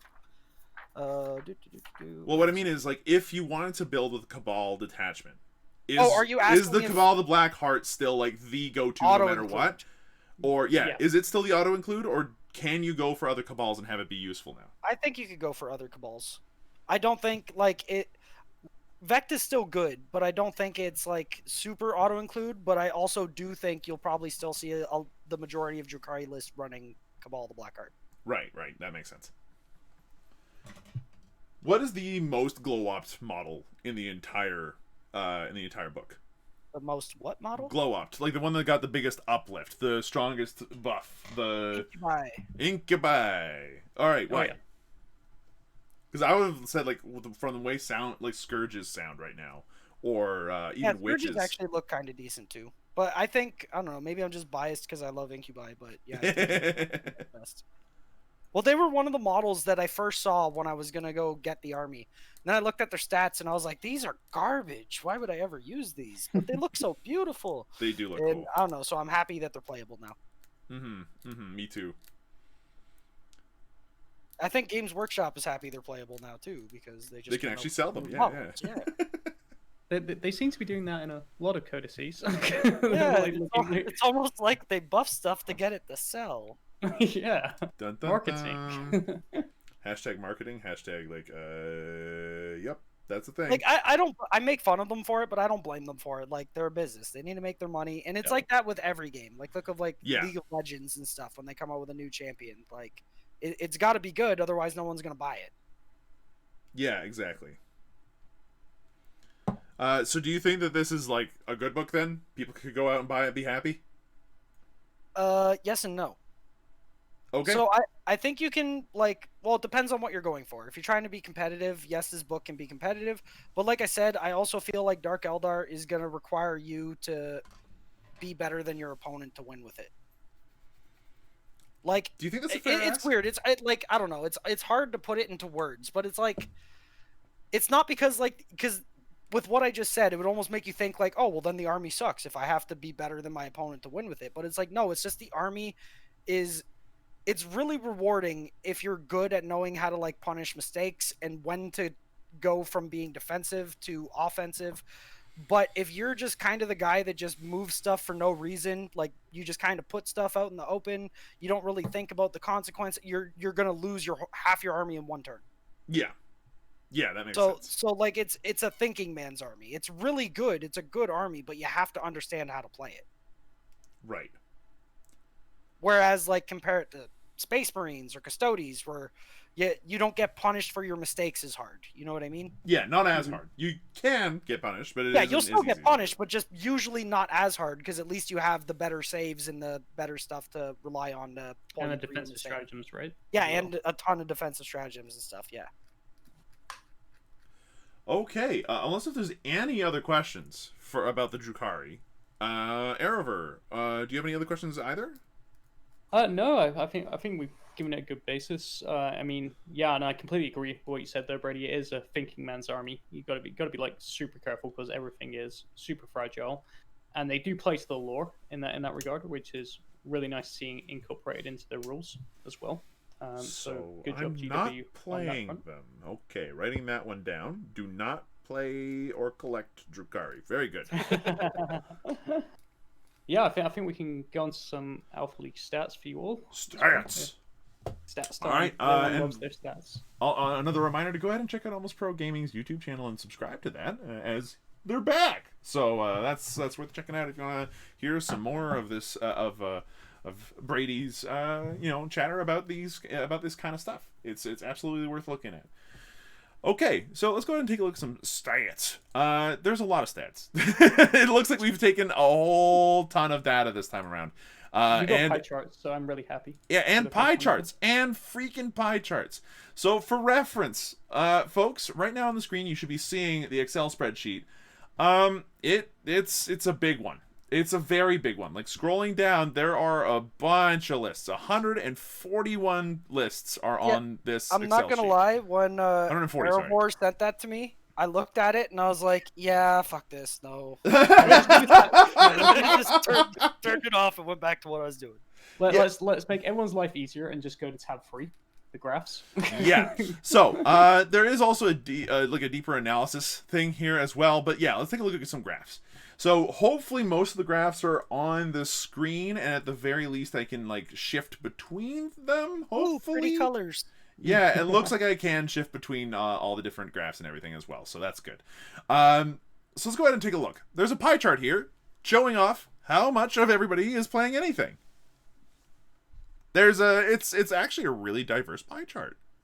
Yeah, I'm actually quite surprised by this. I Yeah. expected there to be like tons more Dark Angels and tons more Death Guard, to be honest. I think there's like the cool thing about Warhammer is I actually think the majority of people aren't meta chasers, and there's a lot of people that are like devoted to their chosen faction.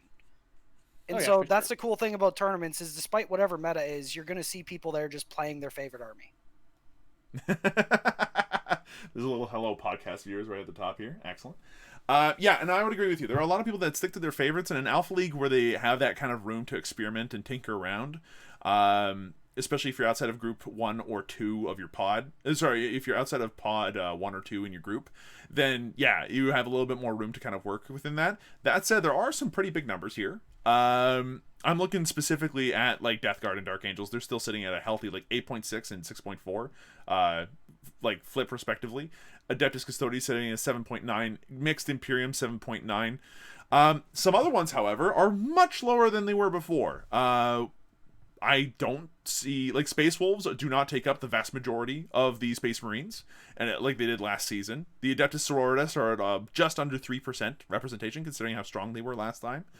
Tyranids are at a 7.1, which is still less than I think that they were last time. So, like, people have definitely shifted around. Harlequins are at a 3.6, considering how powerful they can be. And, like, I'm not playing Tau this season, to be fair. I think there's, like, one Tau player, and it's not me.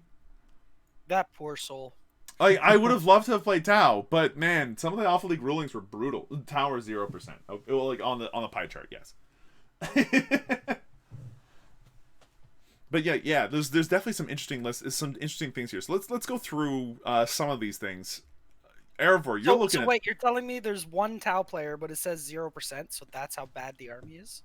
Maybe. Like, there's still like, like, a they little don't bar. even count that guy. They're like, yeah, no. There's like a little bar here and a little bar here, which is literally half of 2. So, like, there is one person playing Tau, and it's not me. I would normally would have for played that Tau. guy. Go all the way, man. Prove me wrong. Me too. I want to be proved wrong, but I also needed to play a different army to learn how to play the game better. So, you know. But also, Alpha League had some very harsh rulings against some of the Tau things that made me sad. So, yeah, I had to choose a different list. So good on you. Good luck, Tau fan. Yeah, he automatically gets best in factions. If I meet you, I'll automatically resign my game against you. He's the best Tau player in the event. And the worst. And the worst. Our Tau player hasn't played yet, so we can't draw any conclusions. Mini Mug says, well, at least he got best in faction. Now, that said, that can also be applied to Deathwatch, which had more representation last season and don't have any this season. Drukhari, they're not working with the new book yet, so that's not super surprising. There are 2 Grey Knights players. Considering the rise of Chaos, that makes some sense, actually. Mixed Space Marines also only have 1 player. Alpha Legion's got 1 player. Ultramarines only have 1 player. GSC, Imperial Knights, Raven Guard, Thousand Sons, and the Emperor's Children. That one surprises me, although that one's probably more in a soup. All also only have 1 player. Fair enough. I don't have anything really to add to that. That just makes sense. Our most played faction is Dark Angels, though, at a whopping 12 players. Surprise, surprise. 12 players. I think we can all agree that this was something that we saw coming. Yeah, definitely. Like Dark Angels straight out the gates. Like, talk about obvious picks, like the definitely Knights, and then all the characters. And Ezekiel is just like amazing with like the psychic powers that you can give him. The ability to turn off Obsec is kind of dumb, in my opinion. Like, I don't think anything should be that strong. But it is what it is, and you've got to kind of like look at ways around it. And obviously, they get that amazing secondary of just stand on objective and just rack up points. All game. I think that alone makes them more powerful post book than pre book. Yeah. Yes. Death Guard is still going to be up there because, well, the Death Guard are probably like the biggest revamp we've seen from 8th edition to 9th edition. Yeah. So far. Great book. A lot of great options like in there to play with, and a lot of super powerful options as well to play with. So not surprised. We've actually got a nice variety of Death Guard lists as well. It's not just all Death Shrouds. So yeah, that's really cool. Yeah, a lot of Imperium as usual, where it tends to be alpha. Yep. Or the Emperor. But yeah, Space Marines still, rounding out quite a bit. Very splits on the chapters. And trying to look which is like the most like popular this season. Well, in terms of chapters, I think it's White Scars. I mean, well, if you discount Dark Angels and you're just looking at like chaos. I mean, so very true. It looks like at least the Blood Angels seem to have a decent amount of representation here. They seem to be higher. Yeah, I think it's a Blood Angels win on that one. Okay. Yeah, because they've got their... Yeah, now that they have access to their book in Alpha League, I expect to see some more of them. I actually really like them, too. The Pants came up with some stats for us. As far as overall runner-ups go, Dark Angels are tied with Custodians with 14 each. This does not reflect that. I am upset. But then, at least this graph does not. But then the runners-up are like Astra Militarum, Death Guard, Admech, Tyranids, and Demons. That makes sense, especially considering how many Tyranids we had last time. I'm not surprised to see so many again. Yeah, and like four of those Tyranid players ended up in one group together as well, which is kind of hilarious. Oh, god damn it. That sucks. That sucks. That's no. I had a lot of messages about that one. I'm like, I can't determine what people play, guys. Come on. Well, you also you randomly determine which pod they're in, and that hurts. That's brutal. It's just gonna be Demacron. That many Tyranid players because they get a chance to use stuff like that Dema model because it's Forge World and they probably don't have them in real life. Yeah, maybe. They're also a really cool faction. Because whenever you like see the chats, they always justify that they own it in real life and they take a picture to prove it. They're not just like using pixels because pixels are good, like. There are 2 Tyranid lists without Damacarons. And it's worth mentioning, this is just counting pure armies. So there are a couple of extra Dark Angels or Custodians that are mixed in with other armies. But we've put those under Imperium. Category? Yeah, we put that under Imperium and Chaos and all that stuff. People love Tyranids, especially on TTS. Yeah, I can't blame you. Like, they are a very cool faction. Tyranids were my first faction, largely because of StarCraft and the Zerg. So, like, I get that. That makes sense. There are some interesting things that are going on here. Salamanders, for instance, have taken a steep dive since Season 5. They were a huge favorite in there. White Scars aren't up there, despite a lot of people pumping them up. And Sororitas aren't up there either, considering that a lot of people say that they are one of the best, if not the best army in the game. Or at least they were back in the previous season. According to a lot of people, anyhow. What do you folks think about those armies and where they're sitting, and why might they be sitting there in terms of popularity? So what were the armies again? So, Sisters of Battle, in particular, is the one that interests me, but, like, White Scars as well kind of sit in that weird spot where it's like, yeah, we have the same number of players as people playing Craft Worlds and Necrons. And Salamanders are at a 2.1.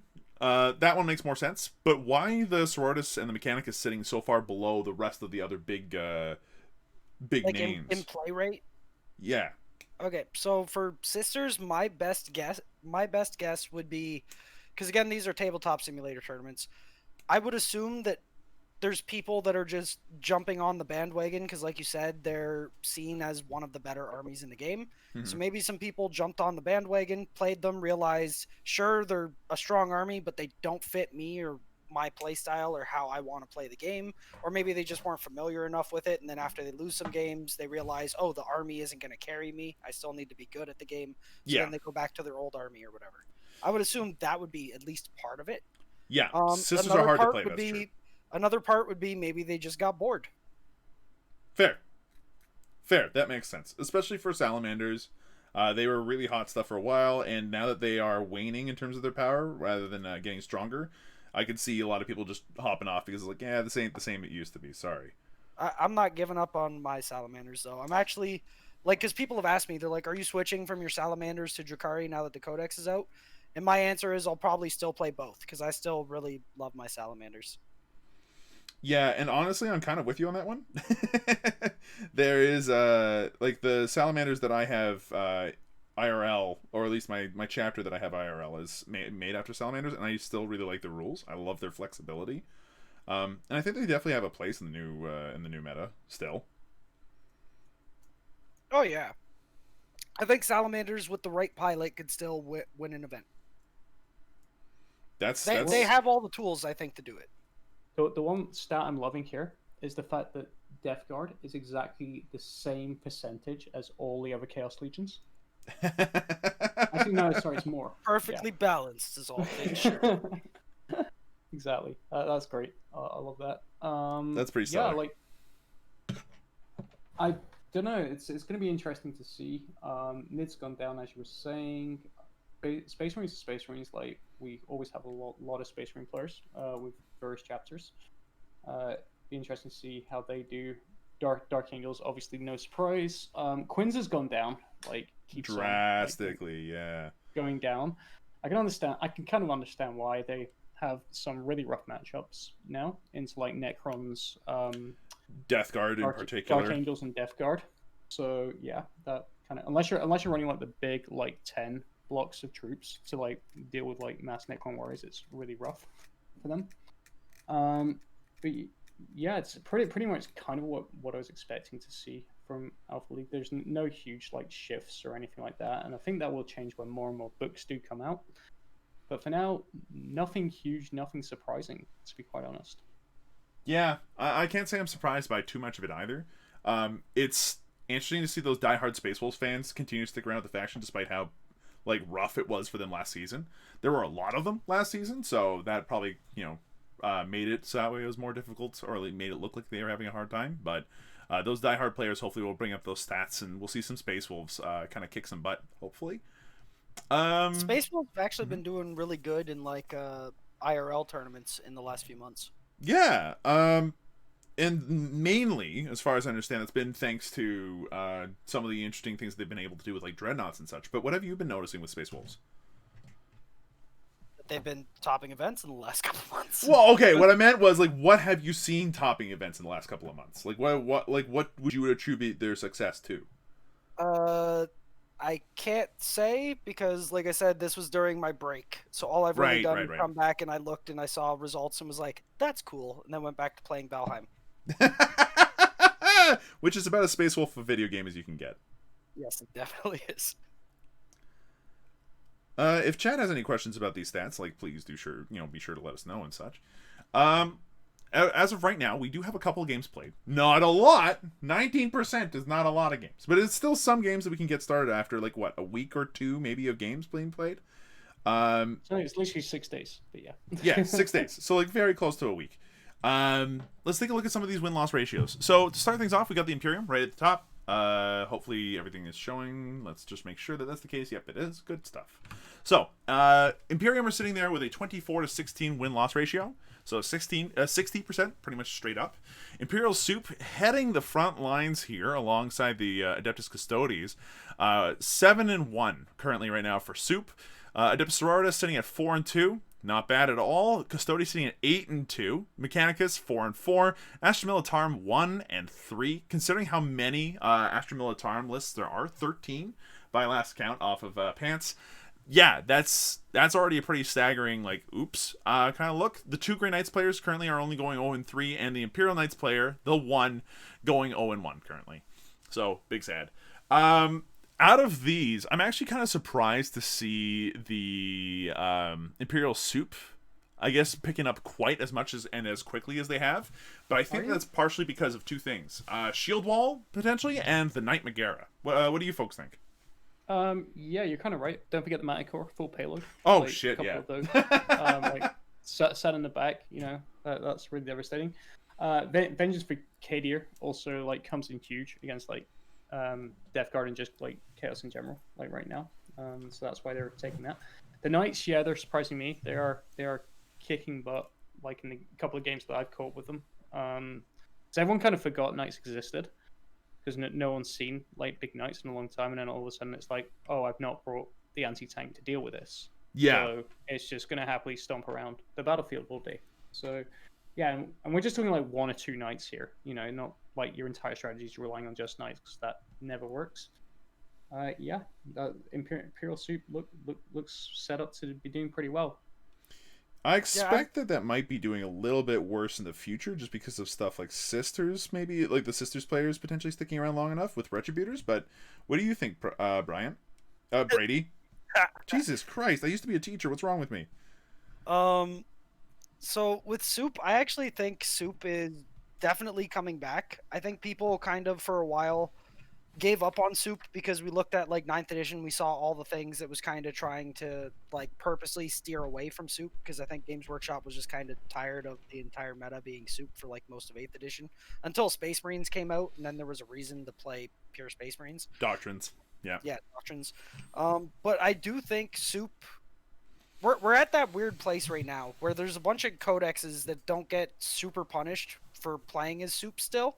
So, like, for example, Astra Militarum, Sisters of Battle, Custodes, you can make an incredibly strong list out of those 3, or even Admech, Sisters of Battle, and Custodes. You could make a really good list out of those 3 as well.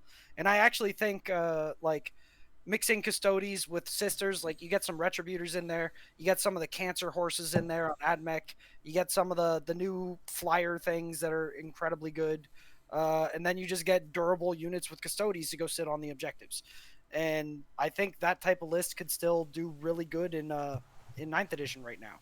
It might not be so in the future because, again, once those armies get all their 9th edition codexes, there might be better reasons to play them solo. Yeah. But for now, those armies are still incredibly strong when you cherry pick the best units from each codex and then just kind of throw them in together.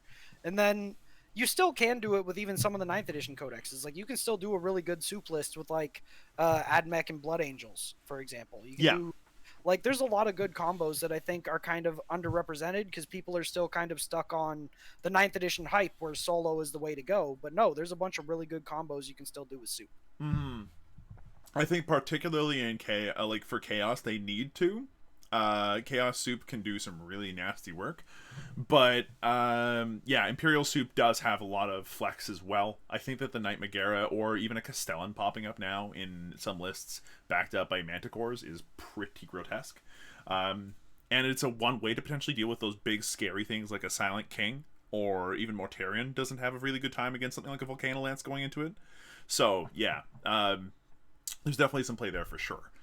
Space Marines, currently actually in a losing position overall, and at a little bit more losing than you'd like. 15-20 win-to-loss ratio, 42%, almost 43% win rate, which is just worse than we were expecting, but kind of what we were expecting as well, considering how many people are tooling to deal with Space Marines specifically. Space Marines Soup 0-1, not a huge surprise there, but Blood Angels coming out with a winning record so far at 4-2. Black Templars 1-2. Dark Angels 7-6. They're going 50-50. Probably a few people who are learning how to play the game or how to play the list, starting to show their rust with it, or their lack of oiling with it, I guess is a better way of putting it. No fists. None of the Imperial fists whatsoever. There will be no yellow. Iron Hands going 0-2. Raven Guard going 0-1. Salamanders 1-2. Space Wolves 1-3. Ultramarines 0-1. And White Scars kicking in there with a 1-0 win rate. Yeah, it's kind of being carried right now on the back of Blood Angels, Dark Angels, and that's about it. Everybody else has been having a bad time so far. We've been in a Space Marine meta for how long? If people haven't figured out how to beat Space Marines by this time, then there's something wrong. They're Yeah. never going to at this point, right? If they can, if they can, come into this and do Space Marines, then yeah, they should have an answer for that. Right now, it's interesting because last time we had an Iron Hands player that made it to the semifinals, Chris Helgren. They did really, really well with the triple Redemptor Dreadnought list, and 0-2 currently. So we'll see whether or not anybody can follow in those footsteps. Dark Angels, there's a lot of players, for them right now. So we'll see how that win rate looks like after they've been played a little bit more. I'm happy to see the Blood Angels doing well. I'm sad to see the Black Templars not doing so well. And I am extremely interested to see how everything else kind of turns out given enough time, because there are a number of White Scars players, a number of Space Wolves players, a number of Salamanders and Iron Hands players. There's still a lot of work to be done in terms of seeing what these win rates will look like in 3 weeks' time, 2 weeks' time even. So, if you guys don't mind me asking, who is it that's playing these armies? Good question. So let's take a look at the lists. This is a big one. Let's go ahead and take a look at the White Scars, of which there's one player. Buttons is currently playing the White Scars. So Are they just people from your tabletop simulator Discord? Yeah, they are. Yeah. Sorry, these are players in Alpha League right now. Yeah. Like they started 6 days ago. Mm-hmm. What's the the average skill level of the people in this? That's actually a good question. That's a great question. I'm not trying to rain on anybody's parade or anything like that, but when you're going to do statistics and stuff, I always want to know who the people sure, Blood Angels might be 0-2 or whatever it is, the stats that they have. But it really depends on who's playing the army, you know what I mean? Got you. Yeah, I mean it does vary. That's a very good question. Yeah. We obviously have the top people that do come back and are placed into the top groups, because one of the things we do try to do is match players as best we can to skill level. So we don't want someone that is just newly starting at competitive 40k to be playing a guy that's super experienced and winning super high. You want them to at least enjoy the game, not just get demolished and quit. Yeah. Yeah. So we do have a good spread of players. Would be probably the best answer I can sort of give to that. We do have some really great players. Yeah. We have one guy, for instance, who does really well in RTTs. EDT Edwin from New York, and a few other players from around that area who also scored highly. Yeah. But then again, there's also guys that have just started getting into competitive, and they get placed into one of the lower groups. Gotcha. with players of a similar skill level. Yeah. So with that said, then I would take these stats with a grain of salt. For sure. Yeah. These are definitely in reference to the fact that we are in a league that has all skill levels, and that as a result, some armies that are hard to play will probably have a worse win rate or a higher loss rate than you'd expect, based off of the fact that not everybody is playing them exactly the way that you'd expect. Yeah. It definitely is interesting though to see Space Marines in particular kind of receiving the brunt end of that, considering how easy they are to play compared to other factions overall. Well, yeah, they're still easy, but I mean, just because they're easy doesn't mean it gives them an auto win. Like we said before, if you make a mistake with Space Marines, you're still going to get punished for it. And then certain armies, and with the damage potential that the game has nowadays, sometimes you can be punishing really badly. Mm-hmm. So I don't know. So yeah, even though they're a quote unquote easy army to play, it's one of those things where it's there's a low skill floor but high skill ceiling. Yeah. You know what I mean? Yeah. So even though it's an easy army, it doesn't mean you're just gonna go join an RTT and suddenly get top 4 or something. Yeah. So yeah. It's worth mentioning that the finals give better stats. Marius Evander points out, and yes, that's absolutely true. Because at that point, you only have the top players of each pod, and by that point, you tend to have a pretty fair representation of what's going on. Yeah, I would agree with that. Mm-hmm.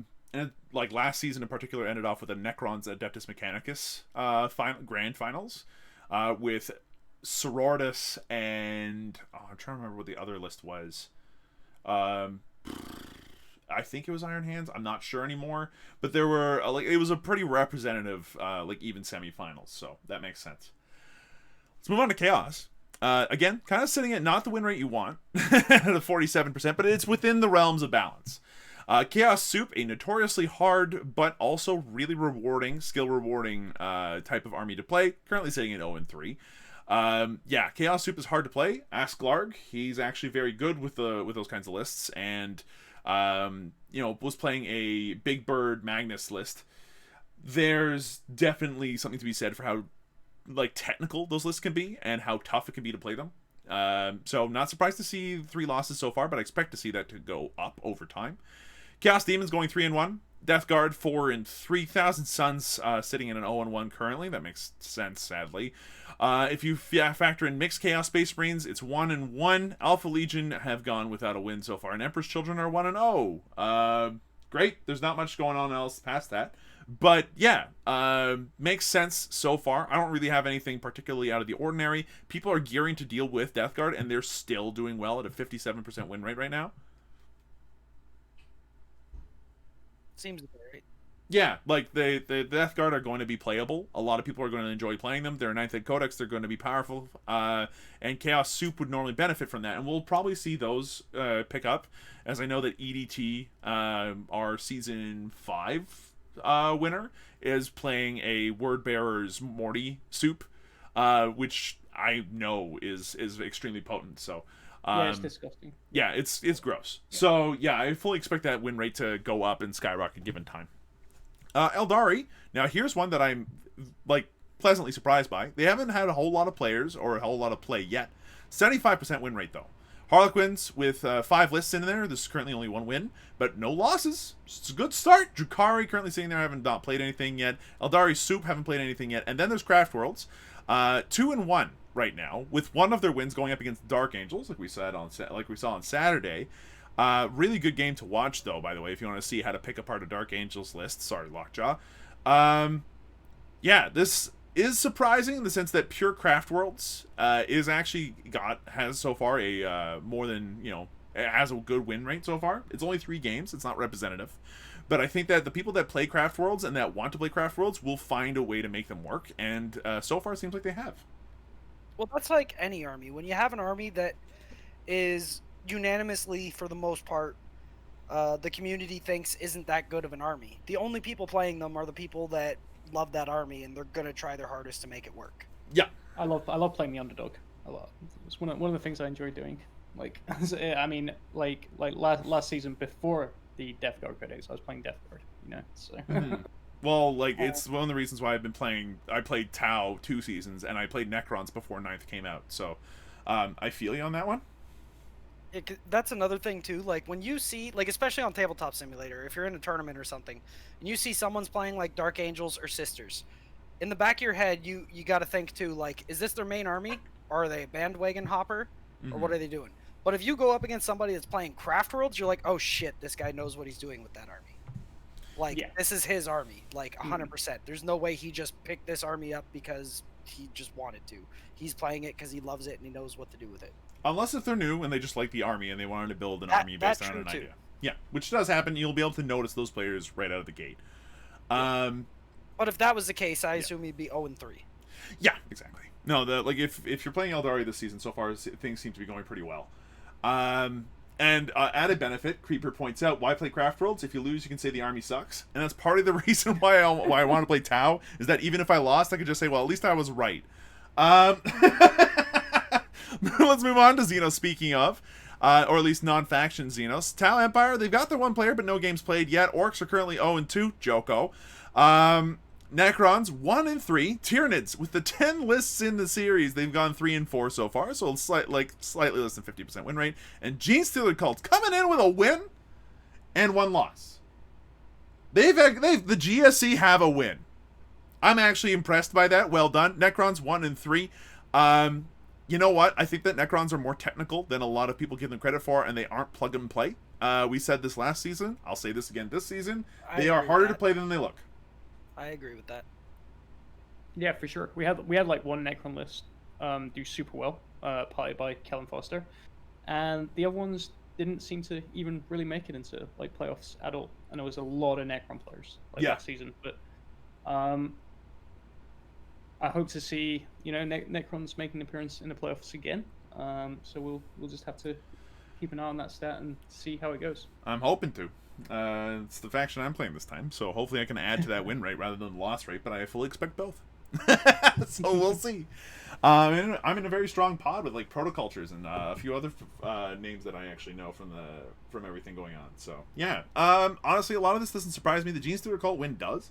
I would love to have known what happened during that game, just because of how like unbelievably frail that army is, and how a lot of people that have talked about GSC just say that like if you're gonna play the hive mind at all, just play Tyranids. Adding GSC makes it worse. Yeah, that's the thing. And GSC beats Sisters 92-57. What? The Sisters player was blindfolded.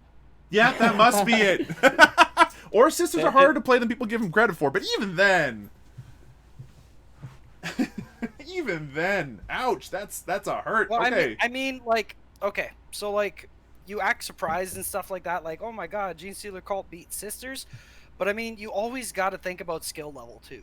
Like, for sure. Like I said earlier, I honestly believe almost any army in this game can win a major event. It just depends on who's playing it. Yeah, that absolutely makes sense.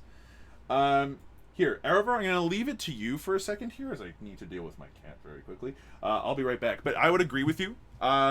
Player skill definitely matters. Like, you can do well so long as you know your faction. Arrovor and I actually played a game where he was playing Craft Worlds, and I played Tau. We actually came up to a straight-up tie, which was exciting and fun. So, yeah, there's definitely potential for that.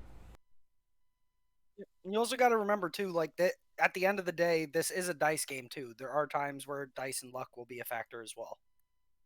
Oh, yeah, for sure. We saw that on stream on Saturday with, like, 4 pinfalls on Terminators, just not rolling, like, any of them at one point in the game.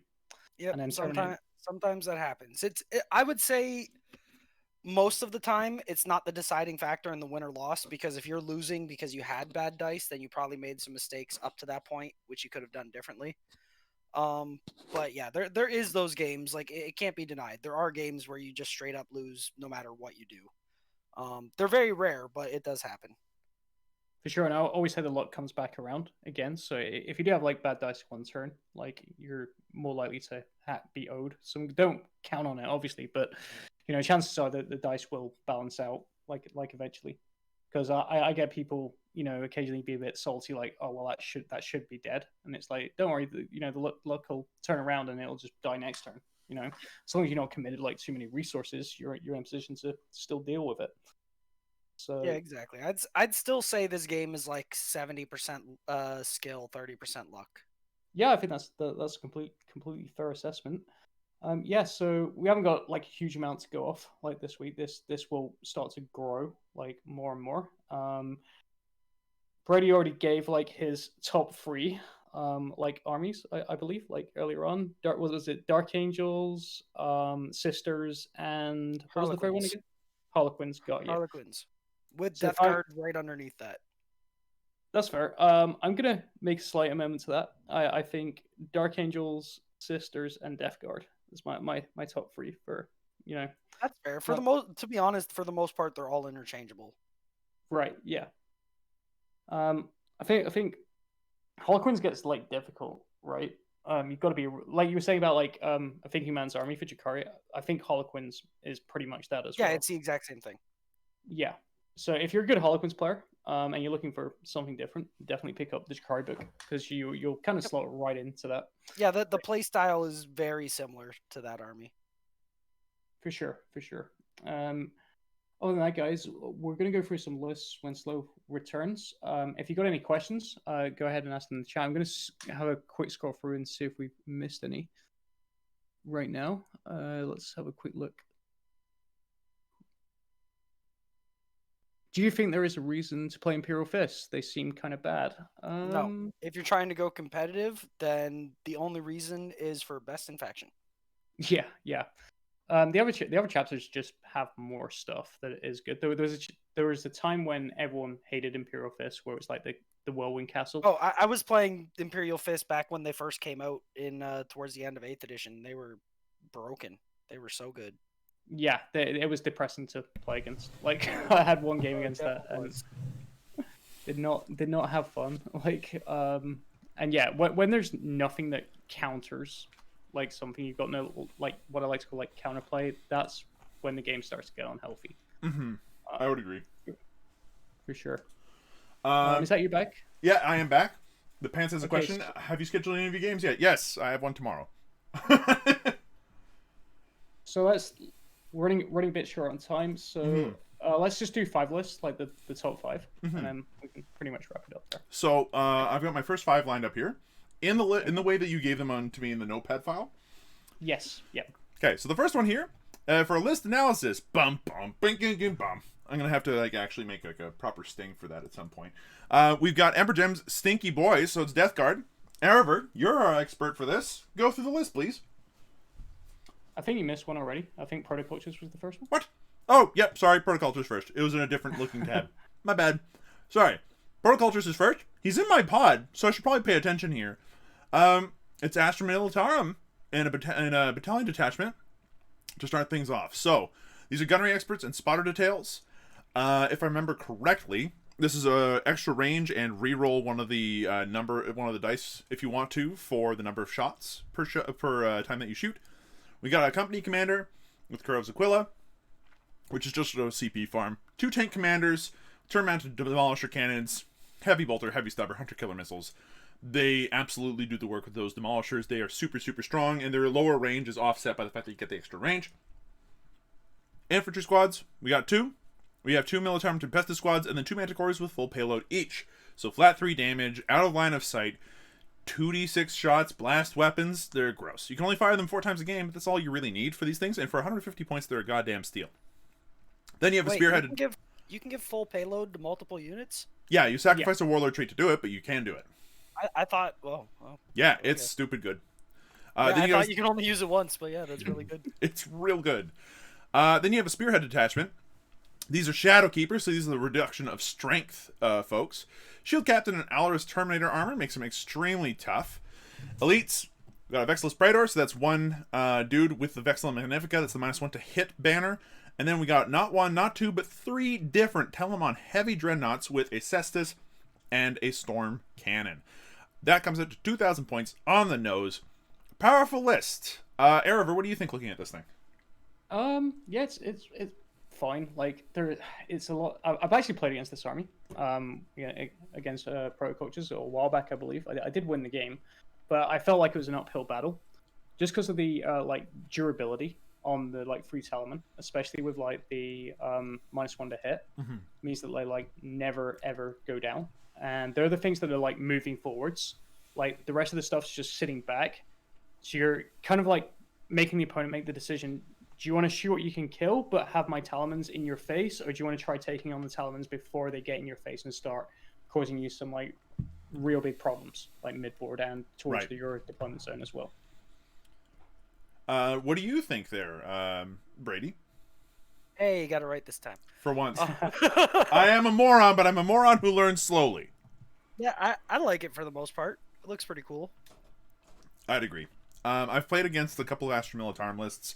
Every time I played against them, they frighten me with the amount of damage that the tank commanders can do and the Manticores can do. Unless if you have the proper defensive profiles to deal with them, like Death Guard, and even then, it becomes very difficult to deal with. The tank commanders are also scary because of the fact that they can get Vengeance for Cadia to just re-roll all their hits and wound rolls, and that is disgusting. It blows up Chaos Knights, it blows up Demon Princes, Primarchs. It's really strong. And then you back that up with some extremely durable heavy dreadnoughts. Like, these things are worth their 275 points the vast majority of the time. They count as being OBSEC because they're Custodes. They're really, really good. I especially hate that they're walking around the Vexilla Magnifica to make them harder to shoot. Which brings up a question from the chat. Horror asks, what good are shooting armies, if any? I feel like I enjoy the more that have a melee focus, but shooty seems to struggle at a moment. And the way to build a shooty army is to make it so that way the shooty army has something to back it up, has a spine. And this army has exactly that going on. You got the 2 tank commanders and the Manticores to really bring up the backline and to do a lot of that kind of shooting. And then the Telemon heavy dreadnoughts to be that spine that I just described.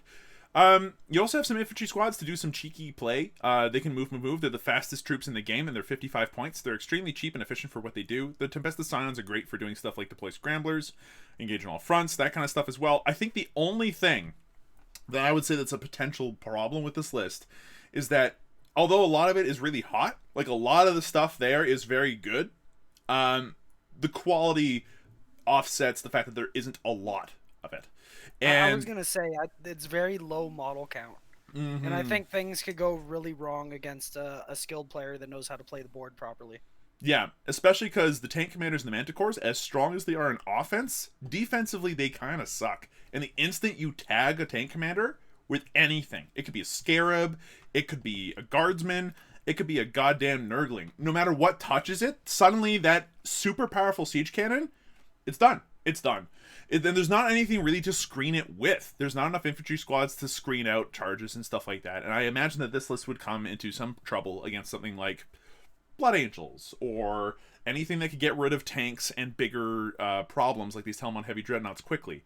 A Sororitas list, for instance, would have a really good time against this just because of the fact that, you know, they could walk in and ruin one of these things with a Retributor squad or a Repentia squad, and they're faster, and there's a lot of them. So, I think it's a really good list. I think that its weakness, though, is that the fact that there isn't lots of it. Yeah, a good I would agree with that for the most part. Yeah. All right, let's move on to our next list. So, Protocultures, thank you for the list. It's an excellent one. We love the idea. You just be careful about where you put your assets. Be especially careful about that. Ember Gems Stinky Boys is our next one. This is a Death Guard list. Arrovor, you're our specialist, so go for it. Yeah, I am Nergal's chosen son. Yes, indeed. Now you are, anyway. So yeah, sure. So Battlescribe displays this a bit weird, but basically with the voted Viren's like elite choice, it puts it in no org slot on some of them. So yeah, got a Balti's Putrefier, Noxious Blightbringer, which is interesting, and then a Plague Surgeon there. And then going to the HQs, Lord of Contagion, Gloaming Bloat. So that is the turn-off rerolls Contagion, I believe. Mm-hmm. So he's obviously gone Mortarian's and Mortarian's Anvil is the plague company that he's using. And he's got the Reaper of Glorious Entropy, which is one of the Codex relics. It's not the Plague Company Pacific one, and I believe that is the mortal wounds on 6s to wound with a Plague Reaper in combat. Then got a Malignant Plaguecaster. Miasma Pestilence, pretty standard. -1 to hit is always great. Possessing Vitality, I'm not a huge fan of, because it's Warp Charge 7 and you have like no bonuses to cast as Death Guard, and it's literally just like +1 strength, +1 toughness. So making guys T6 right now in the meta like isn't a big deal. Like there's nothing that really affects like wise to warrant me taking it over like all the other powers, which are like really good. Then we got like 3 units of Poxwalkers, amazing troops. Drukhari are about to ruin this like troop setup, by the way. But yeah, for now they're great. So a lot of Poxwalkers. There's the tricks you can do with them, like bring guys back in your command phase and then be on objectives by the end of it. Stuff like that. We've got a big Blightlord Terminator Bomb coming in at 410 points. 2 Flaws of Corruption, all the rest with Balesword Combi Bolter. So that's a lot of Dacker, strength 4. Probably minusing your toughness as well with things like Flash Outbreak and stuff like that to get extra turn higher on the Contagion for that. Chaos Contemptor, which I kind of love having redundancy in lists, so I kind of don't, because if that Chaos Contemptor dies, like you've got the Tallyman there, it's like give that like exploding 6s, but otherwise that Tallyman is literally just sitting there as CP farm if that thing goes down. So you've only got like one asset there, and there's no redundancy. Okay. Death Shroud's pretty standard. You know, they're amazing. They're super good. Get them into the right place, the right combat, and you make your opponent cry, basically, because they just kill anything that they touch. Foul Blightspawn to deny charges with Revolting Stench Vats. That's cool. A Greater Blight Drone. Not seen that guy in a while. I'm guessing that's to give him a bit of speed, just to get onto like a middle objective. And again, just 1 Plague Burst Crawler, as opposed to like the usual 2. So again, Plague Burst Crawlers aren't easy to bring down, being T8 and 5-up invul and damage reduction 1. But again, I do feel like there's a lack of redundancy. There's a lot of like one-piece parts to this list that all have to kind of survive to do a thing. to get wins, if you get my meaning.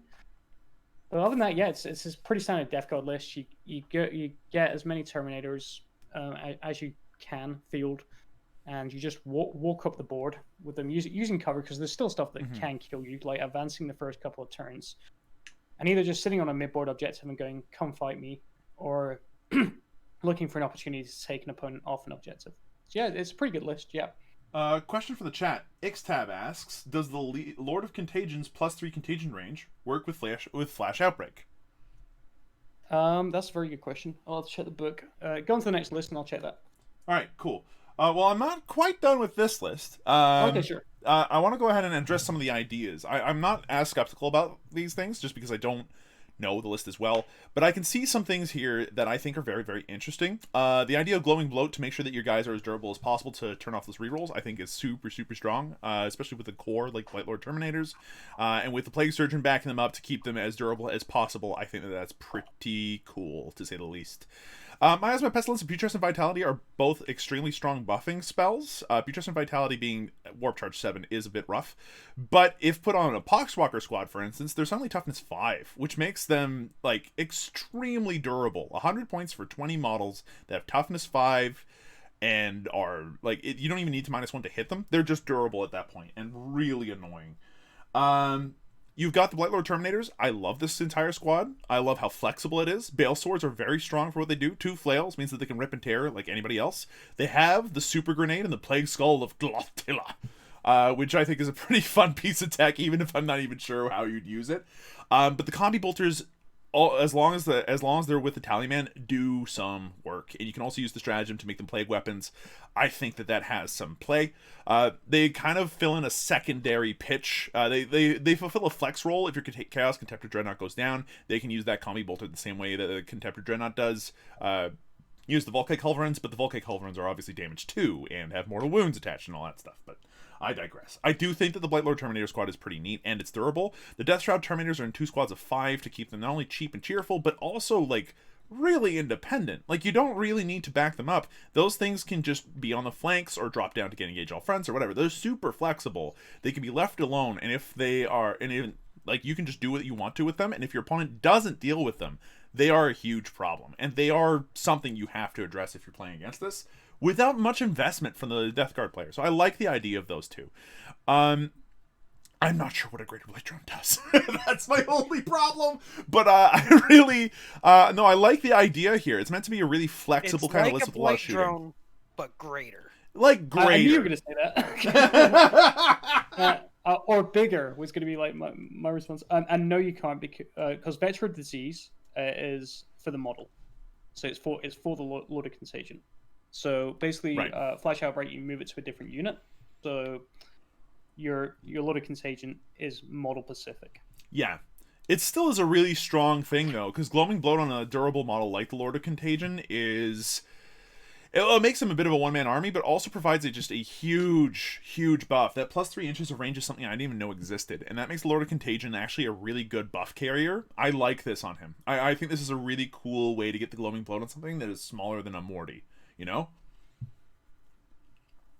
So you could put Flash Outbreak on the Lord of Contagion himself, for instance, and just, like, boost that range to something insane, I think.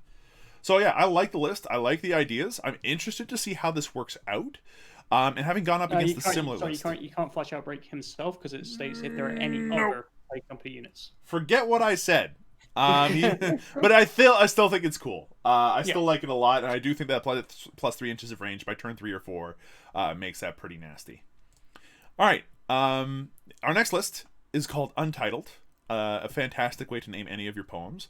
It's an Eldari Craft Worlds list that has been submitted to us by, takes a look at list, there was Protoculture, there was Embergem, Rogue Trader 13. So thank you, Rogue Trader 13. Let's take a look at your list.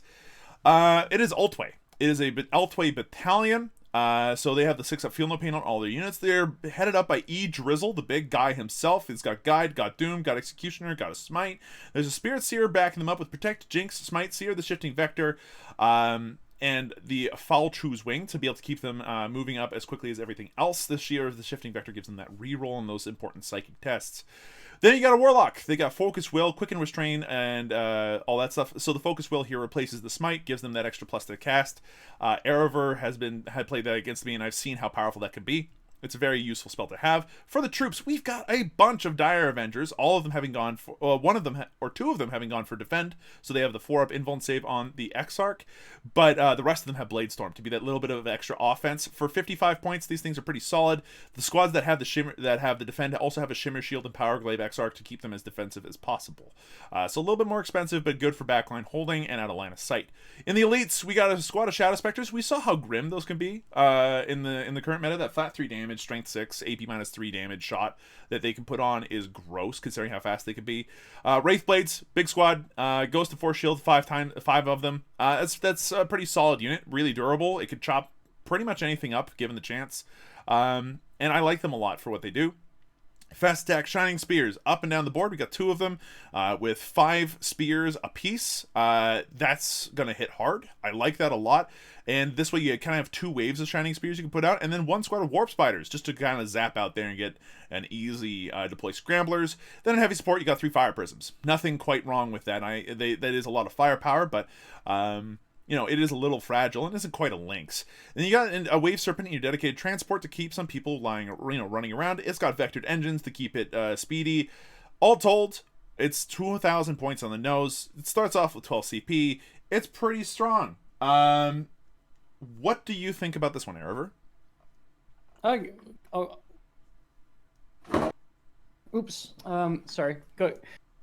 Brady, do you want to take this one first? Yeah, sure. Sorry. Sure. So for Craft Worlds, I think this is a pretty decent list.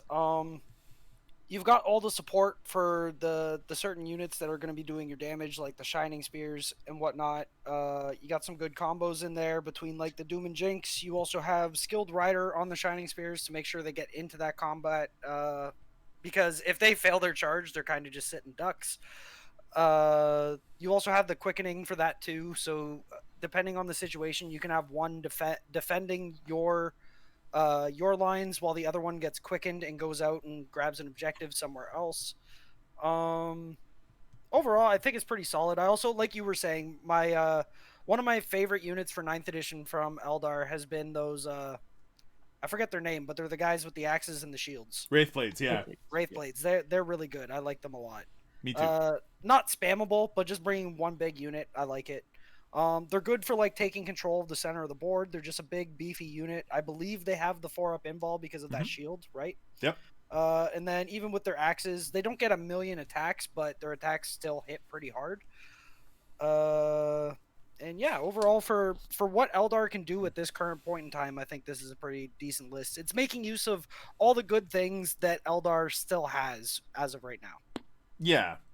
I think the only thing I'm curious about is the Fire Prisms. I understand they're very powerful, but the fact that between the 3 of them, you do have the stratagem to make them do a lot of extra damage, have the rerolls like to wound and hit, I think. I don't remember exactly what it is, but they can be really powerful. The thing is, you're kind of putting a lot of eggs into one basket at that point, as far as your heavy support shots go, and the lack of like immediate What would flexibility. you replace them with though? The immediate thing that pops to mind is like even just having a couple of links instead, which I really like, just because of how fast they are. The strength 9, AP minus 3, flat 3 damage that they've got on their one gun. The 5-up invuln they just come with stock standard. You can give them Spirit Stones with that 6-up feel no pain, and if they're in alt white, they just have it. I think that has a lot to do with that is pretty strong. But it's like for what this all is, I see the ideas and I do like them. I think the only thing that makes it a bit strange is potentially Eldrad where he is. I love Guide, I love Doom, I hate that it's on foot. That's maybe the only problem I have. Wave Serpent comes in. Yeah, it's his own personal Wave Serpent. He's just gonna run around in it. Yeah. One trick I think has been missed with this list, like you could, if you're running like that amount of Dire Rangers, you could have literally gone like double patrol and put a Sherman in for that 4-up invul on like Dire Ranger squads within 6 inches of him. Just make them a little bit more survivable. Yeah, that's a good point. That would make them actually really durable objective holders for their cost. With 6-up feel no pain as well. Like I get the feeling this will act kind of like an Astra Militarum list, where the Wraith Blades are playing the part of the Bulgrin, and then everything else is just Daka. Pretty much. I like it. It's a good idea. I'm curious to see how it works out, and I'm curious to see how the Shining Spears will do in a Death Guard heavy meta. Will be my main concern here, because that damage 2 weapon is going to be a wee bit of a whimper when it comes up to those -1 damage situations. Well, in that kind of matchup, you don't overcommit to killing stuff, and you just play the objective game, because you are definitely a faster army than Death Guard is. So you could even, like, as stupid as it might sound, you could turn 1 Shining Spears, quicken them, put them like in 1.1 inches in front, like line them up with their big ass bodies, and just stop like 2 or 3 Death Guard units from being able to move out into the middle of the board. Yeah. So like, you're not even using them for damage. You can just use them to be like, hey, you're not moving. I'm going to control this objective that you're not going to get near for 2 more turns now. Yeah, and the only way to like really remove them at that point is to use melee, which is not what you want to be doing at that point. You'd rather be able to just shoot that thing out of the way and deal with other stuff. But yeah, I can absolutely see the flexibility with that. That's a good point. All right, let's move on to the next one. So again, thank you very much. This was a really cool list. I at the very least appreciated it quite a lot, and I learned a lot from it too. So Rogue Trader, good luck. Horror. We're looking at your list now. So this is an Alpha Legion list. Interesting. So it's a battalion detachment to start things off. We got a Lord Discordant on Hellstalker. They are the Warlord. They've got Headhunter, not a cannonball pistol, all that other stuff. The Chain Glaive, Marcus Lanesh, to give them that extra benefit, and then the Mind Veil, which I actually really like. It allows them to effectively just zip across the battlefield, free of charge.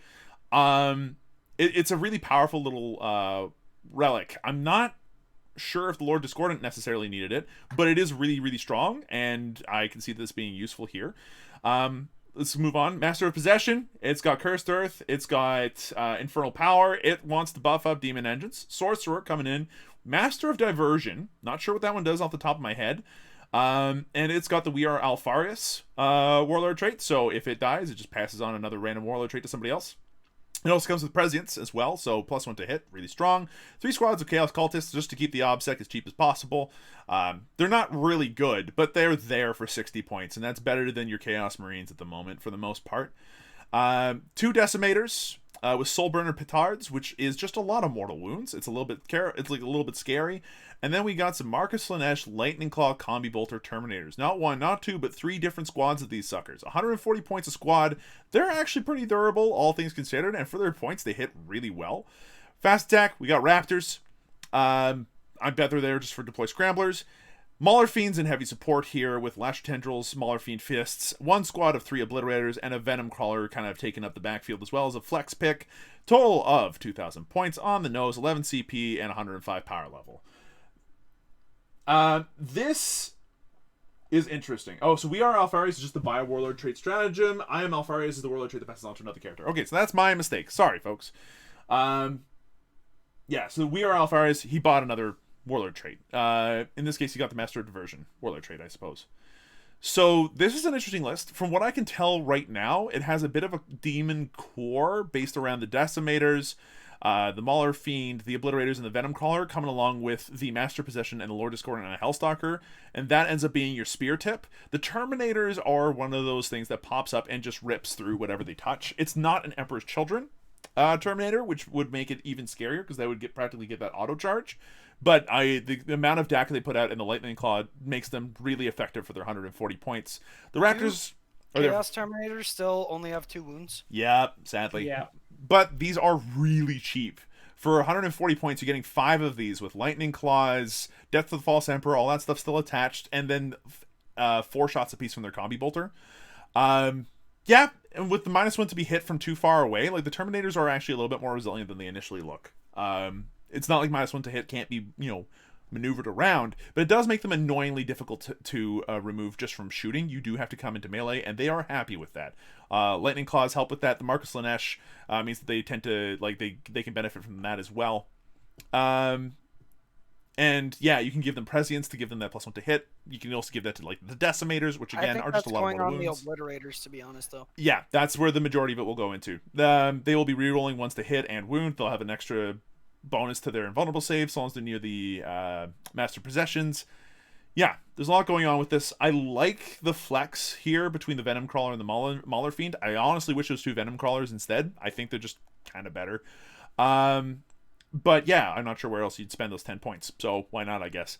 I think it's a cool list. I like the Raptors drop in there is a little bit strange, but I understand why it's there. They can deep strike for free. So what do you two think about this list? Let's go with Brady again. I think it's all right, but personally, I don't like it all that much. Cause reason being is like, okay, so when you're looking at this, I'm trying to find where's the damage. So we have the Terminators, which are good for like anti-infantry. We have the Obliterators, which are good for like anti-anything. We have the Decimators that do their mortal wounds, but like I don't know, I'm not sold on like the Mauler Fiend or Venom Crawler. I still kind of think that they're kind of eh. The Terminators, I'd like them a lot better if they had the 3 wounds, but still only being 2 wounds, even though they're -1 to hit, I'm just not super like convinced with them yet. Like they're good. I just don't think if they're good enough. Like if this list goes up against like Dark Angels or something, I think Dark Angels still win. And that's the thing, when I'm always looking at lists, I'm trying to think of, can they beat the meta? Can they actually, if they go up against meta list after meta list, like in the last couple rounds of a tournament, like a 5 round, 6 round tournament, are they going to win? I don't think this list will win.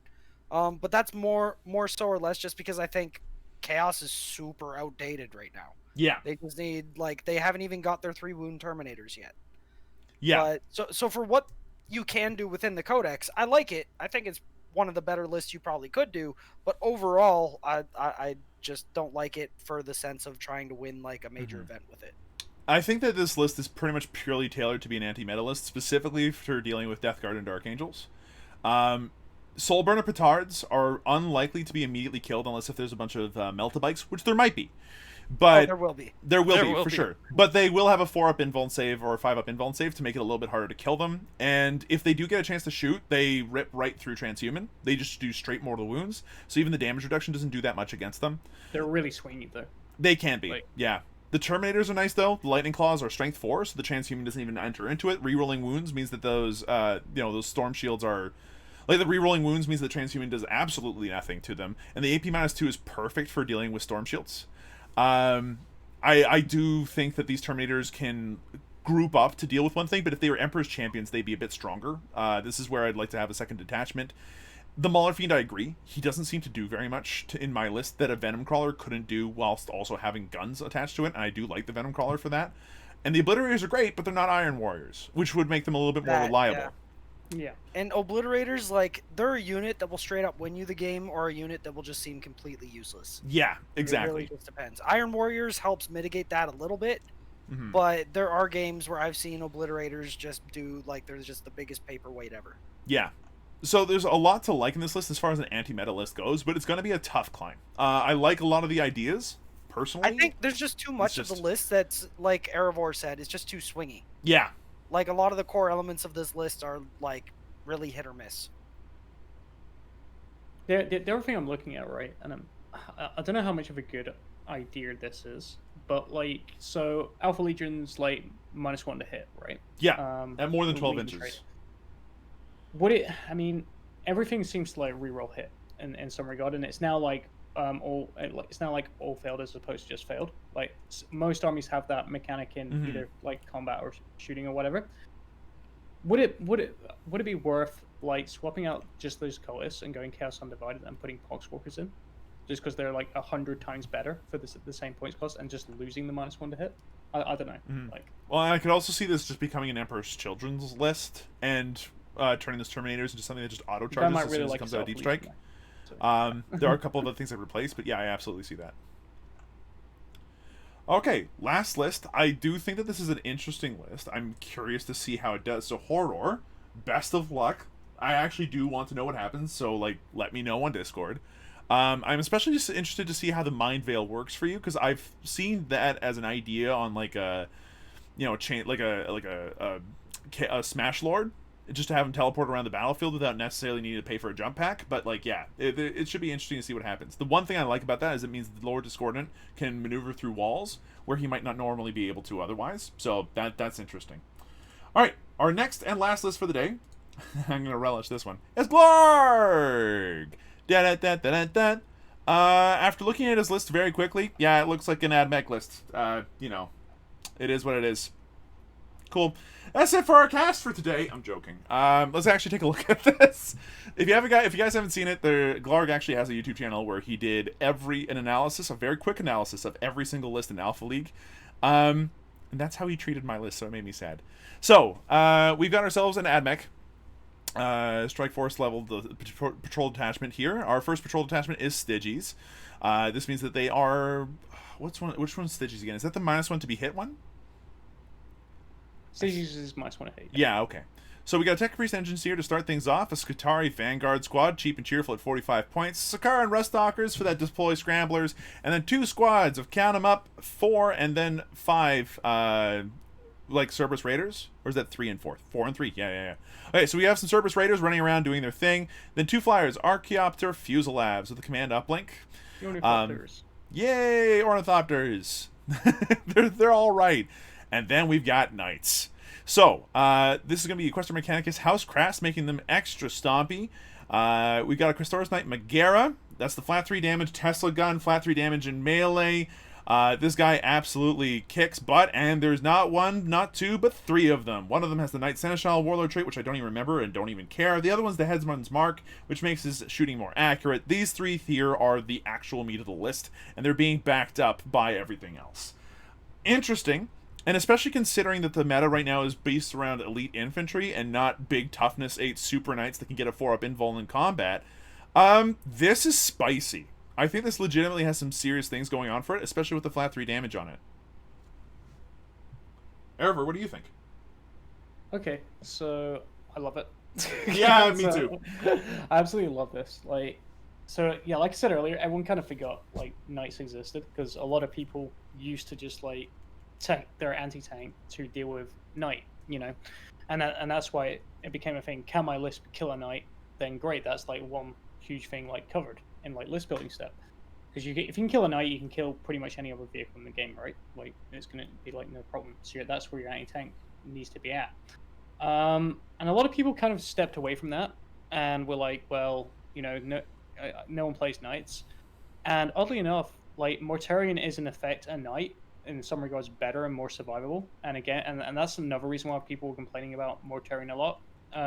But bearing in mind they weren't bringing like the level of anti-tank that they were doing like in the Castellan areas, Brady quite rightly mentioned earlier. So it's a great sort of like try to anti-meta list. You said flat 3 damage gun, like it's good, but like it still only becomes like damage 2 against like anything Death Guard, and it's still, and I forget what it is, but there's a way for Deathwing Knights to also reduce damage by 1. So the pennant, yeah.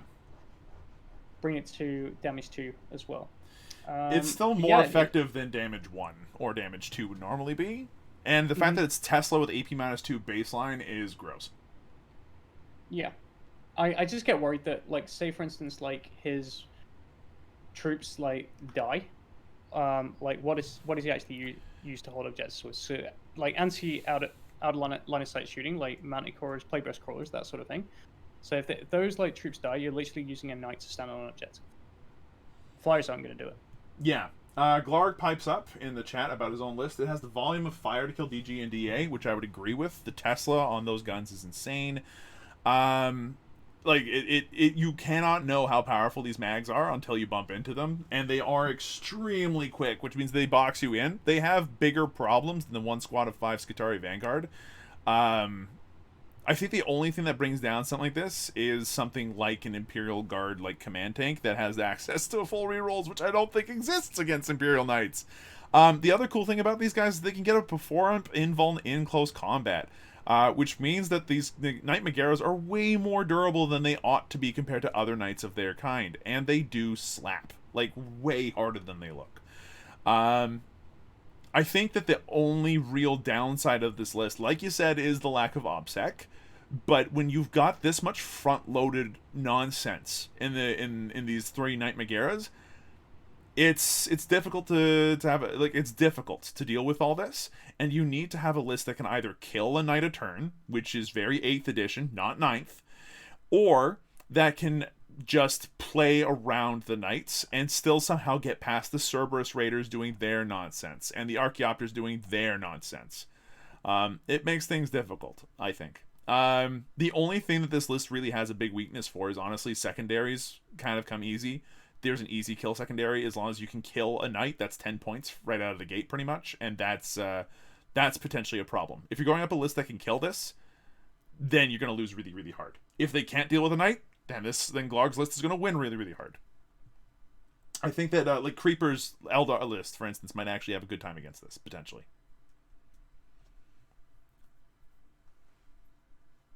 Largely because of, like, you know, 2 Lynxes, bunch of Dark Reapers, like that Doom and Jinx, that kind of stuff kills a Knight of turn easy.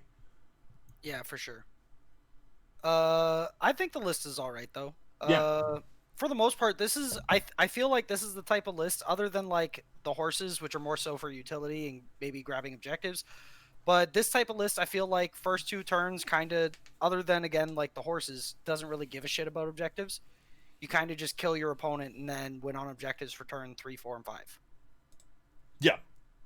Yeah, you do your best to just kill at least one knight, and then from there, like, spread them out too far. It's kind of like the Triple Catan list in that there's a whole lot of quality in the small number of models, and if you can manage to bypass that, you're probably okay. Lots of hots, not enough lots, maybe. And let's see. Bayonet Worker says that the meta Nid list can go toe-to-toe with this too. Yeah, with the Macrons rerolling to hit and rerolling to wound with flat 3 plus D3 damage attacks, that can absolutely work. I see that happening. FYI, that GSC list with a win is the has Deathcore of Krieg horses. Okay, that makes a lot more sense. It'll be interesting to go over that list later. For right now, though, that's all the lists that we're going to go over for today. And that pretty much wraps up the podcast, more or less. At least as far as I can tell. Arrovor, is there anything else that we missed? No, I think we go for it. Yeah, I'm gonna go ahead so you can all check out Brady's amazing YouTube channel. I'm gonna put a link to that in the chat for you all. Yeah. So go check out his content there.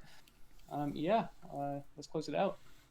So, before we go out, I'd like to go ahead and just thank AlmostProGaming for hopping on here. Brady, thank you for hopping on. Sorry I got your name wrong so many times. I'm a terrible host. Forgive me. It's okay. It's fine. But yeah, thanks for hopping on and being so informative and awesome about talking about your YouTube hobby and everything. Where can people find you online and get a hold of you for just chatting and seeing your socials and stuff? Okay, so you can go on, if you want to watch my videos, you can go to youtube.com/AlmostProGaming. And as you can see on the stream right now, that's my YouTube channel. I haven't made very much content in the last 3 months because, like I was saying earlier, I kind of just took a break for a little while. But I do have a ton of videos planned that are coming out within the next month or so. So I'm getting back into the swing of things. It's just taking a little bit longer than expected because with the break that I took it at like the worst time for Warhammer because so much stuff came out. Now I'm playing catch up on trying to like relearn everything. But yeah, a lot of stuff is going to be coming out pretty soon. If you want to ask me any questions or anything like that, you can look up AlmostProGaming on Facebook. I do have a Facebook page. I also do have a Twitter, but I really don't use that much. If you want to contact me, do it through Facebook. And if you are a big fan of the channel, I do offer different like coaching services and list building services, and have a Patreon exclusive Discord server. So if you want to check that out, that's patreon.com/AlmostProGaming. I might wait on that though, like especially for the coaching and list building, because like I said, I got to take maybe another few weeks or so to get back into the swing of things and catch up on everything that I've kind of missed out on for the last couple of months. But I will get back into top form pretty soon. I just got to get back to work on it. Yeah, makes sense. All right, well, again, thank you so much for coming on. It was super kind of you to come on and talk about, like, everything, really. Yeah, it was a lot of fun. Thanks for having me. Of course. It was our pleasure. Arrovor, where can people find you and talk to you about the tournament and about Alpha League Season 7? So the best way to get a hold of me, guys, is on Discord, on our Discord server. I will pop a link in the chat if you're viewing this channel for like the first time. We have over 40,000 people on the Discord server playing a lot of Warhammer on TTS. So come hang out. We got great introductions to the hobby services as well. We've got a fantastic mentor team that are super helpful at getting TTS set up for you and that sort of thing. And they'll do you an intro game of 40k, no problem. Other than that, if you're super into your narrative play, we have War and Seven Fronts, which is our ongoing campaign of narrative. And then if you're in competitive play, we have competitive tactical channels, competitive games going on all the time, and then there's Alpha League as well for tournament play as well. We will be doing more events scheduled in the future perhaps as well. So I'll just drop the link for the Discord, and yeah, thanks for having me on. It's been great. All right, and I'd like to go ahead and personally thank a few people. First off, Arrovor, obviously, for organizing the tournament, and AlmostProGaming for hopping on and giving us his expertise. I'd like to thank Malice for creating the community in the first place, and everybody here in the community for watching and listening. It's super good to have you here, and of course, the show and the league wouldn't exist without you here to help us out, and to just be a part of the community that we have grown to love over the course of the last little while. If you want to go ahead and support us, we actually have a Patreon for this community now. That's worth a look-see. So Arrovor, if you've got access to that link lying around somewhere, I'd love for you to toss it up right now. And if not, don't worry, I'll toss it up after mics have been killed. So yeah, if you want to go ahead and support us and help potentially grow this through monetary means, the Patreon's great. If not, hey, thanks for hopping on and just hanging out with us in just the general sense anyhow. You can also check us out on YouTube. We got a YouTube where everything's been going up live, including this podcast. So go ahead, and if you enjoy this kind of content, leave a like, hit the subscribe button, hit the bell for notifications when these videos go live. And then that way you'll also get access to all the Alpha League matches that get streamed on here, and the Hobby Hangouts. Arrovor, do you want to talk about the Hobby Hangouts that we're planning in the future soon? Sure. So myself and Malice are going to be doing a stream in the coming weeks on here, not related to Alpha League in any way. But we're just gonna be painting models and chatting to you guys, that sort of thing. It's just gonna be a pretty chill sort of venture. I've also had a few questions about kit bashing, so I might get out my bits box and see what we can put together as well. All right, and unless if there's anything else, the last bit of thanks goes out to the little bit that I needed help with in terms of getting this thing set up. Thanks again to Malice for providing a lot of the graphics that we have been using. Thanks to all the, to the pants and everybody else that's been editing the documents to get the fancy pie graphs going and all the stats and everything. That's super awesome. Thanks to Tournament.com for hosting the tournament. Without their technology, this would be a lot harder to arrange, to say the least. I'd like to go ahead and also thank Argo Fox for the music that he's provided for free use and for copyright-free music. You can go ahead and check them out on YouTube at Argo Fox, ARGOFOX on YouTube. They have a lot of different music, and that's what we've been using for the intro and outro of this episode. My name's been Slowwolf. You can go ahead and find me on Twitter as @Slowwolf. I have my own YouTube channel, which it has precious little Warhammer on it, but hey, if you like listening to this fast-talking, ridiculously dumb man, then that absolutely works. And obviously I'm on the Discord, so if you want to go ahead and talk to me there, that is also an option. And with that, that's all of the thanks that I think I can manage to put out there. Thank you again all for watching. Leave a follow, hit that follow button, hit the bell for notifications when our streams go live, and we'll see you folks in the next episode next Sunday if everything goes according to plan. And hopefully we'll have it about an hour earlier to deal with the fact that daylight savings time happened for everybody in North America. Yay. So, once again, thanks for watching. Hope you folks enjoyed yourselves. If you did, be sure to let us know. Give us the feedback so we can go ahead and make this show even better and make it grow. And we'll see you folks in the next Alpha Pod. Bye for now.